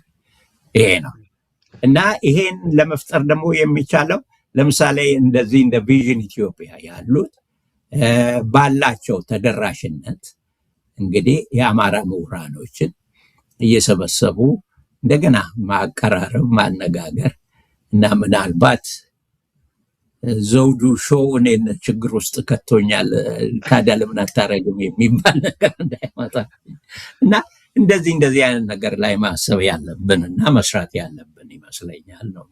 ከልብ አመሰግናለሁ ዶክተር ጌታቸው በጋሻው። ጥሩ ሀሳቦች አንስተዋል። በእውነት ችግሮቹ ላይ ነው ማተኮር የሚያስፈልገው። ያሉትን ስህተቶች በግልጽ ገልጸዋል። በተለይ የአማራው ስነልቦና፣ የአማራው ባህል ጨዋነትን ነው የሚያሳየው። እባክህ ታላቁን ነው አንተ ቅደም ተናገር፣ መቀመጥም ላይ ቢሆን ቀረ እንዴ ታላቅ ነህ በል ብሎ እንደዚህ አይነት ክብር ያለው ማህበረሰብ ነው አማራ። በጣም መከባበር፣ ቅድም እንዳሉት መናገር ሰው ማዳመጥም ላይ የሚያተኩር ነው። በምሁራን ደረጃ ግን በጣም ይገርማል። መማር ደግሞ እንግዲህ ያን ስነ ባህሪ ያንን ስነ ምግባር ይዞ ያደገ ሰው እውቀት ደግሞ ሲጨምርበት የበለጠ ነው ለጥሩ ተግባር የሚነሳሳው። እና በተሰበሰባችሁበት ጊዜ አንዳንድ የሚነሱ ያነጋገርኳቸው አንዳንድ ምሁራኖችም ነበሩና ምንድን ነው ችግራችሁ ስል መደማመጥ አልቻልንም፣ መናናቅ አለ፣ አንከባበርም። ዶክተሩ ፕሮፌሰሩን ይበልጣሉ ይላል፣ ፕሮፌሰሩ ደግሞ እኔ እኮ ይሄን ያህል ስራ ልምድ አለኝ፣ አንተ እኮ ዶክተር በዚህ ነው የተማርከው ብሎ እዛ ውስጥ መነታረኮች ሁሉ አሉ። መናናቅ በጣም በብዛት ያለበት ይሄ ነው ችግር ውስጥ የከተተን የሚል ነገር አለ። እንግዲህ እርሶ በፕሬዝዳንትነት መርተዋል፣ በርካታ ሰዎችንም አገልግለዋልና እውን ይሄ ችግር አለ ወይ ነው? ካለ እንዴት ነው የሚፈታው የሚለውን እስቲ ያጠራለ ሀሳቡን ይስጡኝና ወደ መደምደሚያው እንሄዳለን። አመሰግናለሁ። ወደ መደምደሚያው ጥሩ ነው። ይሄ ሪሊ ከሁሉም የበለጠ ከባዱ ጥያቄ ይሄ ነው። ትንሽ ራስንም ገታ አድርጎ እኔም ተምሬ እዚህ ላይ ለመድረስ የፈጀብኝን ጊዜ የለፋሁትን ጥረት አውቃለሁ። እሱ ወንድሜ ከዛ ያነሰ አይደለም ያደረገው። እሱን የሚያስንቀኝ እሱን የማልሰማበት ምን ምክንያት ይኖራል? እሱ ራሱን መጠየቅ ያለበት ይመስለኛል። እንዲያውም እኮ መማር ሂዩሚሊቲን ያመጣል ይላሉ። ሂዩሚሊቲ ማለት ራስን ገታ አድርጎ ሌላኛው ማክበር ነው ሂዩሚሊቲ። እና በዛ ደረጃ መተያየት ያስፈልጋል። እኔ ያልኩት ካልሆነ እንልና ምንድነው ሰው መከራከር ሲያቅተው ወደ ስድብ ይሄዳል። ይሄ ነው በጣም አንዱ መጥፎ ነገር። በጣም ገዢ እና ጠንካራ ሀሳብ አምጥተህ ብትከራከረኝ ምንድን ነው የምትጨማለቅብኝ ወር ምናምን እንደዚህ ብዬ ያንተን ሀሳብ በመጥፎ ማጣጣል እንደሱ ካለው አሁን እኮ እኔ ትምህርት አገኘው ብዬ እንደመደሰት እና ከዚህ ባህል እንድንወጣ ራሱ ይሄንን ኮንፈረንስ ራሱ ርዕስ ለማድረግ እንችላለን ይመስለኛል። እና ነገሩን በምመለከትበት ጊዜ ብዙ ነገሮች ተሞክረዋል እና እስካሁን በበቂ በተለይ ኢትዮጵያን እንኳ የሚረዳ የሚል እኔ ብዙ ማላይ ካሉም እዛው ኢትዮጵያ ብለው አገር ቤት ውስጥ ባሉ ድርጅቶች በኩል ቢመጣ ነው እንጂ የአማራው ደግሞ አብዛኛው ምሁሩ በደዚህ ወደ ውጪ አውሮፓና አሜሪካ፣ አውስትራሊያ፣ ኒውዚላንድ ላይ በርክቶ ነው ያለው። እዛም ሆኖ አክቲቭሊ ስለማይሰሩ ዝም ብሎ አበበ በለውን ታውቋል አይደል? ሊስድል አንድ ጊዜ እሱ ያለው ትዝ ይለኛል። አይ አሁን የለም አለ ፒኤችዲ ክላስ 0 ክላስ የሚባል የለም፣ ሁላችንም እኩል ነን አለ። ሁሉ አዋቂ ሁሉ መሪ የሆነበት አይነት ነገር ነው። ብዙ በተናገርን ቁጥር ብዙ በቃ የምንከበር ያወቅን ለመምሰል ነው። ግን ይሄንን ራሱ እስቲ እንደው ፈርሃ እግዚአብሔር የሚባለው አለ፣ ጓደኛን እና እኩያን ማክበር እና መደማመጥ፣ የቀና ሀሳብ ለማምጣት እና ደግሞ ከግል የፖለቲካ ጥቅም የራቁ ሰዎች እንዲኖሩ ማድረግ። አሁን እኔም በማንኛውም የፖለቲካ ድርጅት ውስጥ የለውም፣ ምንም አልፈልግም። አንደኛ አርጅቻለሁ፣ አልፈልግም። ለማንም ማሰጋ ሰው አይደለሁም። ካለኝ ሀሳብ ነው ሀሳቤን ለማካፈል ወደኋላ አልልም። ይሄ ነው እና በእንደዛ ከግል ጥቅም አንጻር ነገሮችን እንዳንመለከት አድርገን እስቲ ሪሊ ለማድረግ እንደዚሁ ማከብራቸውና በመልካም ደግሞ ተገናኝተን ሁል ጊዜ የምንመካከር የምንጨዋወት አሉ አማራ ጓደኞቼ እና ከነኚህ ጋር እስቲ እንደው አሁን ጩኸቱ ምኑ ጋብ ይበል። አገር ቤት ውስጥ ፋኖ አንድ ሆኗል። በጣም ጥሩ። በዚህ በውጭም ደግሞ ያሉት ወደ አንድነት ለመምጣት እየፈራሁን 33 or 35 የአማራ ማህበሮች ወደ አንድነት መጥተዋል የሚል እሰማለሁ which is very good። ይሄ በጣም ጥሩ ነው እና አሁን በእነሱ መሀል ያለው ልዩነት እየጠበበ ከሄደ በዚህ በውጭ በምሁራኖቹ በኩል ያለው ልዩነት እየጠበበ ይሄዳል። እኛ አንድነትን ለማለያየት ለማፋፋቅ ሳይሆን ወደ አንድነት ለማቀራረብ ለመስራት ጥሩ ኢንሴንቲቭ ይሰጣል እና እንግዲህ አንድ የተደረሰበት ነገር ካለ እኔ ራሴ ደውዬ እነግርሃለሁ። አመሰግናለሁ ዶክተር። በዚሁ አጋጣሚ እስቲ እንግዲህ ቅድም እንዳሉኝ ከአንድ የጉራጌ ማህበረሰብ ውጭ በሙሉ አማራንም ብለዋል የተሰባሰባችሁት እዚህ ቪዥን ኢትዮጵያ ላይ። እስቲ በዚሁ አጋጣሚ በዚህ በዘውዱ ሾው ሚዲያ መልክቶን ይስጡ። ቪዥን እኔ እንደውም ቪዥን ኢትዮጵያ ከሚባል ቪዥን አማራ ብሎ አማራዎች እንዲሰባሰቡ እርሱ ኃላፊነቱን ወስደው ጥሪ ቢያስተላልፉ አንዱ እሱ ነው። ሁለተኛው እንግዲህ በአብዛኛው ዛሬ በጠቅላላ ጉዳዮች ላይ ነው እያወራን ያለ ነው። ወደ ዝርዝር ነገሮች አልገባንም እና እንደው ከዚህ ቅርቃር መውጣት እንችል ዘንድ በተለይም በኢትዮጵያ ብቻ ላይ ሳይሆን በጣም ከፍተኛ ችግር ያለበት የአማራው ማህበረሰብ ካለበት ቅርቃር ቅድም አንድ ነገር ጠቆም አድርገዋል። ይሄ ፋኖ ትግል ከአማራው ክልል መውጣት አለበት። የብዙዎቹ የሚያነሷቸው ሀሳብ ነው። እዛው አማራው ክልል ከሆነ ዞሮ ዞሮ በኢኮኖሚውም በሰውም ህይወት ላይ ጉዳት እያደረሰ ይቀጥላል። እነሱ የሀገሪቱን ሀብት እያመጣ ከዚህ ከአረብ ኤሚሬትም ቦምቡን ያመጣል። በብድርም ይሁን በህዝቡን ገንዘብ እየወሰደ ችግር የለበትም። ከአማራው ክልል እስካልወጣ ድረስ ጉዳቱ እዛው የአማራ ህዝብ ላይ ነውና ከዛ መውጣት አለበት የሚሉ ወገኖች አሉ። በተጓዳኝ እናንተ ምሁራኖቹም ሌሎቹም ተሰባስባችሁ በጋራ ሆኖ ይህንን ችግር በጋራ ለመቅረፍና የአማራውም ካለበት እዚህ ቅርቃር ይወጣ ዘንድ እንደ አንድ ኢትዮጵያዊ ምሁርና ጉዳዩ እንደሚያንገበግበው እንደ አንድ አማራ የመጨረሻ መልእክቶን ልቀበልና በዚህ ላይ እንቋጫለን። ዶክተር ጌታቸው አመሰግናለሁ። እሺ፣ በጣም ጥሩ አመሰግናለሁ ለዚህ ጥያቄም ለእድሉም። እንግዲህ እንዳልኩት ነው በፋኖች በኩል ያለው የሚያስደስት ነው፣ ይዘልቃል ብዬ ነው የምገምተው። ምንም አዲስ የተለየ የፋኖ ቡድን መጥቶ ሰርቫይቭ ማለት ለመቀጠል የሚችል አይመስለኝም። ወግድ ይባላል። ስለዚህ በዛ በኩል የተረጋገጠ ይመስለኛል። አሁን ችግር ያለው በዚህ በውጪ ነው። በውጪም የግድ ወደ አንድነት መሄድ አለብን። በነገራችን ላይ ከዚሁ አሁን ካለው የአካባቢያዊ ጦርነቶች ጋር በተያያዘም በዚህ በስቴት ዲፓርትመንት በኩል እንደዚህ ፋኖን እንደምንቆጥረው ቴሮሪስት ወይም አሸባሪ ድርጅት በሶስተኛ ደረጃ አሸባሪ ድርጅት ተብሎ አሁን ለምሳሌ እዛ ላይ ደስ ያለኝ ትሪፕል ኤ አሜሪካን አማራ አሶሲዬሽን ኦፍ አሜሪካ ያለው ያወጣው መግለጫ አለ።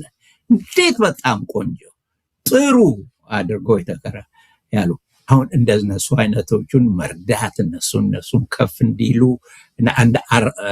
በእነሱ ዙሪያ መሰባሰብ እንደዚህ በቃ ታያለ እና እንዲሁም ማድረግ ነው።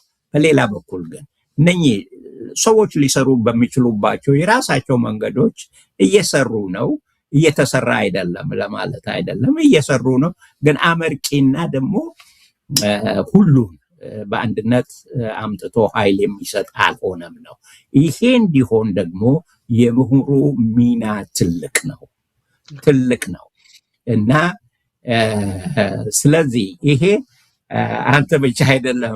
አሁን የተለያዩ ከተማዎች ሄዳለሁ፣ ሲያገኙ ኧረ እባክህ ምን ነው ያ ቪዥን ኢትዮጵያን አስተኛችሁት ምናምን ይሉናልና ጥሩ እንግዲህ እንደገና ብቅ ለማለት ምናልባት እንደገና በሌላ መልክ ሸሙነ ነው ወደ ቪዥን አማራ መሆን አለበት። ምክንያቱም ምንም ሌላ ሰው ካልመጣላችሁ ለምን ልመና ትሄዳላችሁ? ራሳችሁ ለምን ትሄዳላችሁ?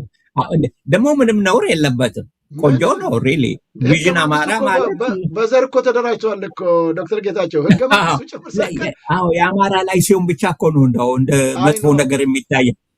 የትግራይ ድርጅት ሲሆን ምንም ችግር የለም፣ ዴሞክራሲያዊ ነው። ምን የኦሮሞ ድርጅት ይራዱ እንደዚህ ነው ይባል። አማራ እባክህ ይባላል። አማራ ሲባል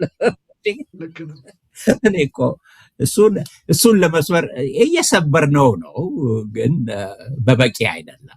ጥሪ አስተላልፉ፣ ለአማራዎቹ ጥሪ አስተላልፉ በዚህ አጋጣሚ። ምክንያቱም ኦልሬዲ አለ ተቋሙ አለ። ስለዚህ ይጥሯቸው። በዋናነት ሪሊ ዋናው መልእክት እሺ፣ ሌሎቹ የትግራይ ምሁራን ተሰባስበው ይሰራሉ አላቸው። የኦሮሞ ምሁራን ድሮ በአብዛኛው የኦሮሞ ስተዲስ አሶሲዬሽን በሚባለው በኩል ይሰሩ ነበር። በእነሱ መሃል አሁን ልዩነቶችም ተፈጥረዋል ከአብይ ጋር ባለው ግንኙነት። ግን እነኛ ሪሊ አሁን ደስ የሚል አመለካከት ይዘው እየመጡ ያሉ አሉ። ከነሱ ጋርም ሪች አውት ደርሶ እነሱ ጋር መገናኘት እና መነጋገር መጀመር ጥሩ ነው። በዋናነት በሁሉም አለ፣ ግን በአማራ ነው የሌለው። አማራ ምንም ጉድለት የለበትም። በአማራነት በመደራጀት በአማራነት መደራጀት እንዲያውም ለኢትዮጵያ ዋስትና ነው። አማራ ካልተደራጀ ካልጠነከረ ከተመታ ኢትዮጵያ ተመታች ማለት ነው። ኢትዮጵያን እንወዳለን የምትሉ ሰዎች የግድ አማራ መሆን የለባችሁ። ሌሎችም ሪሊ ከአማራዎቹ ጋር ለመስራት መቻል አለባቸው። ግን በመጀመሪያ መቀመጫዬን ብላለች አሉ አይደል ዝንጀሮዋ። እስቲ አማሮች የሆናችሁት አማራን ለማዳን በሚረዱ ነገሮች ላይ ለመስራት ሀሳብ በዛ ላይ ለማውጣት፣ በተለይ ደግሞ በዚህ በውጭ ያለ ነው ምንም የሚያሰጋን አደጋ የለም። አንታሰርም፣ አንያዝም፣ አንገረፍም፣ ከስራ አንባረርም። በሙሉ ነፃነት ነው ያለ ነው። እኔ ሰውን በመፍራት አይደለም፣ ሰውን በማክበር ብቻ ነው የምገታው። ምክንያቱም ሊጎዳኝ የሚችል ማንም ሰው የለም። በቀጥታ እንግዲህ መጥቶ በሽጉጥ ካልገደለኝ በስተቀር ራሱን እስር ቤት ይገባል ማለት ነው ከዛ በኋላ እና አያደርግም። ነፃነቴ በጣም የተጠበቀ ነው፣ ለመናገር፣ ለመጻፍ፣ ለመሰብሰብ፣ ለማደራጀት። ስለዚህ አማሮች ሪሊ ይሄ ቅድም የተነሳው መናናቅ፣ ሰውን የሚንቅ የተናቀ ሰው ነው፣ በራሱ እምነት የሌለው ሰው ነው። ኢንሴኪዩር ማለት በራሱ የማይተማመን ሰው ነው። እኔስ ማንንም ለመናቅ ምንም አቅሙንም የለኝም። ሁሉም በየራሱ ለመኖር የቻለ ህዝብ እኮ ነው። አሁን እዚህ የተማረው በራሱ ተምሮ እኮ እዚህ የደረሰ ነው። ይከበራል እንጂ አይናቅም። ስለዚህ በመከባበር ተገናኝተን በአማራነት ተገናኝተን ይሄን የቪዥን ኢትዮጵያን አሰራርና ራዕይ ራሱ የቪዥን ኢትዮጵያ ራዕይ ከአማራ ራዕይ ምንም አይለይም።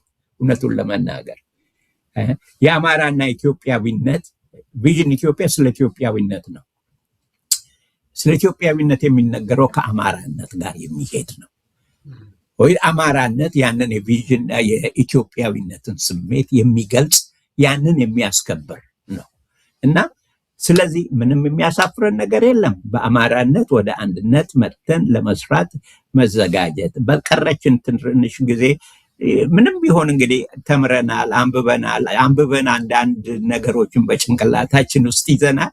እሷን ወደ ውጪ እናውጣ፣ ለህዝባችን እናካፍል፣ ለታጋዮቻችን እናካፍል፣ እንስራ።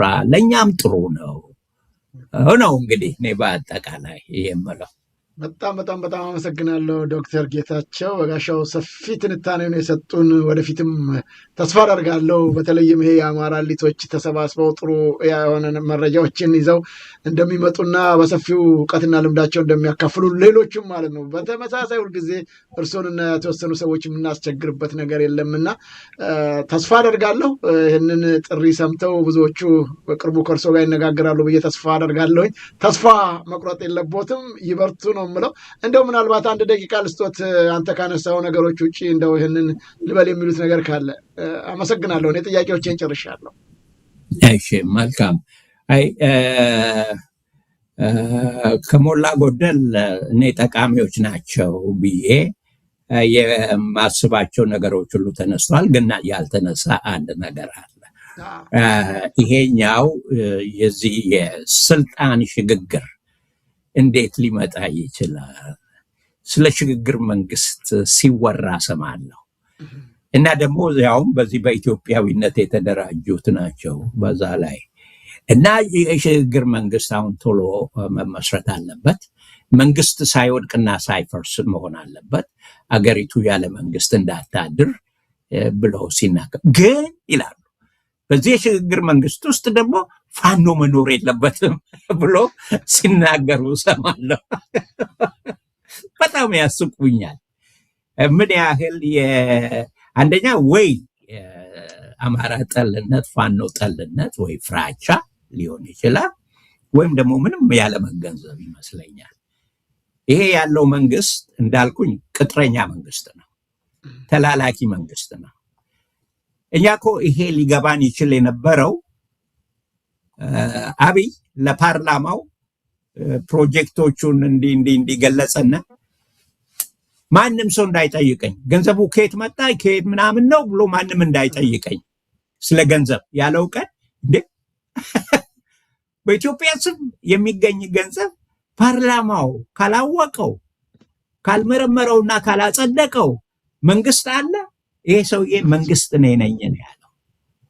እና ሄዶ የአረብ እናትን ነው እንጀራ ምንድነው የጡት እናት ሁኚኝ ብሎ ተደፍቶ የለመነው። ታማኝነቱ እሱ ለነሱ ነው። እነሱ ያዘዙትን ነገሮች በሙሉ ያደርጋል። ማን ነው እስቲ በዓለም ውስጥ ምሳሌ ስጡኝ? ድሮን ጄት በአገሩ ህዝብ ላይ የሚያዘንበው እና ከየት አምጥተው በምን ገንዘብ ገዝተው? እና የውጭ መንግስቶች ናቸው እኛን እየገዙ ነው ያሉት። እሱም ከእንግዲህ ደግሞ መስመሩን አልፏል። ብዙ ቀይ መስመሮችን ጥሷል። በሰላም በመደራደር ስልጣን አያስረክብም እና የሚሉት የትራንዚሽን መንግስት ከሱ ሊቀበሉት አይችሉም። የሽግግር መንግስት ሊመጣ የሚችለው በፋኖ የጦርነት ኃይል ነው። ይሄ መንግስት አንዳንድ መፈክሮችን እሰማለሁ። መሰረታዊ ለውጥ፣ ስርዓታዊ ለውጥ ይላሉ። ጥሩ ነው። ይሄ ግን በሌላ መተርጎም የለበትም። በሰላም የሚመጣ የለም፣ በጦርነት ነው የሚመጣው። ስለዚህ ፋኖ መደገፍ ያስፈልጋል። ምርጫ የለም። በጾም በጸሎት በልመና የሚመጣ መንግስት የለም።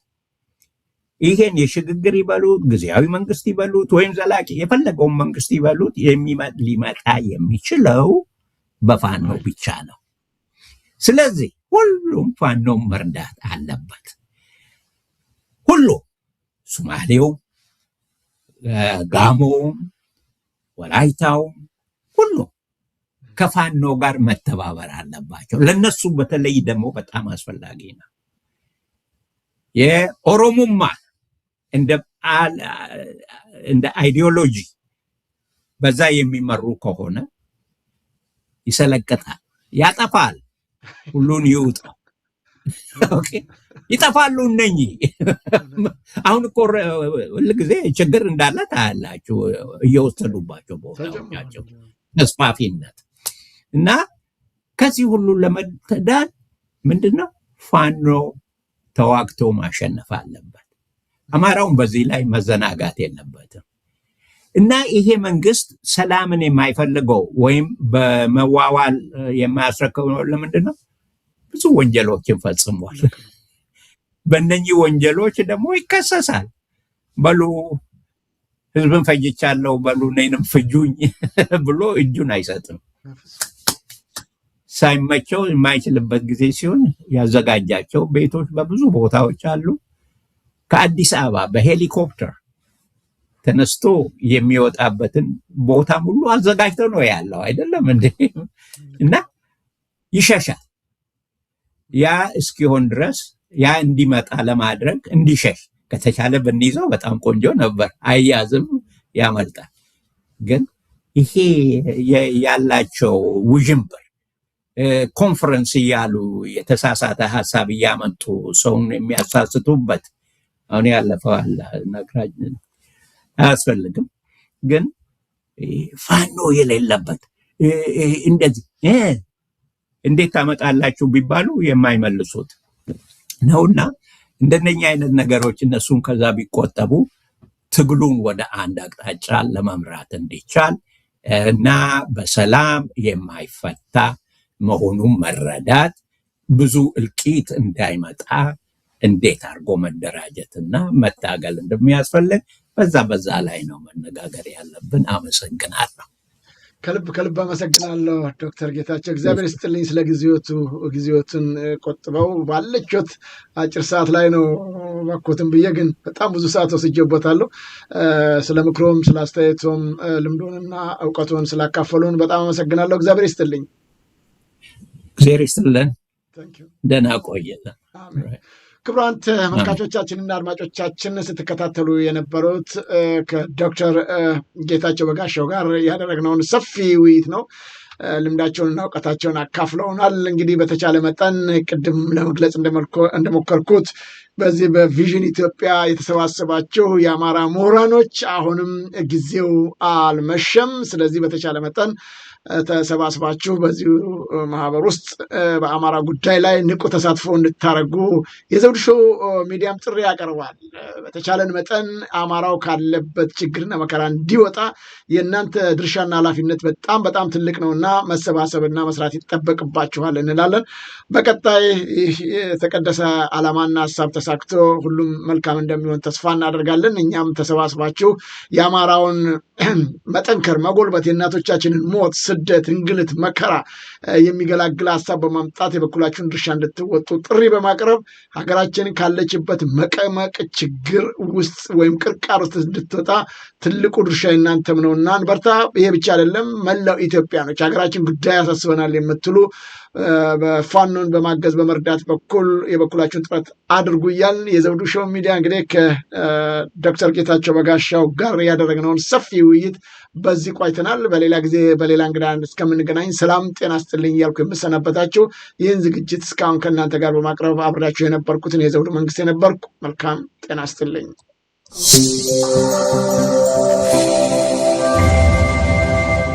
ዘውዱ ሾው በመላው አውሮፓ የሚኖሩ ኢትዮጵያውያንና ትውልደ ኢትዮጵያውያን በማህበራዊ ኢኮኖሚያዊና ፖለቲካዊ ጉዳዮች ዙሪያ ያላቸውን ሁለንተናዊ ተሳትፎና እምቅ የህይወት ተመክሮ በጥልቀት የሚዳስስ በይዘቱ ለየት ያለ በአዝናኝ ገጠመኞች የተሞላና በማራኪ ጨዋታዎች የተኳለ ቴሌቪዥን ፕሮግራም ዘውዱ ሾው።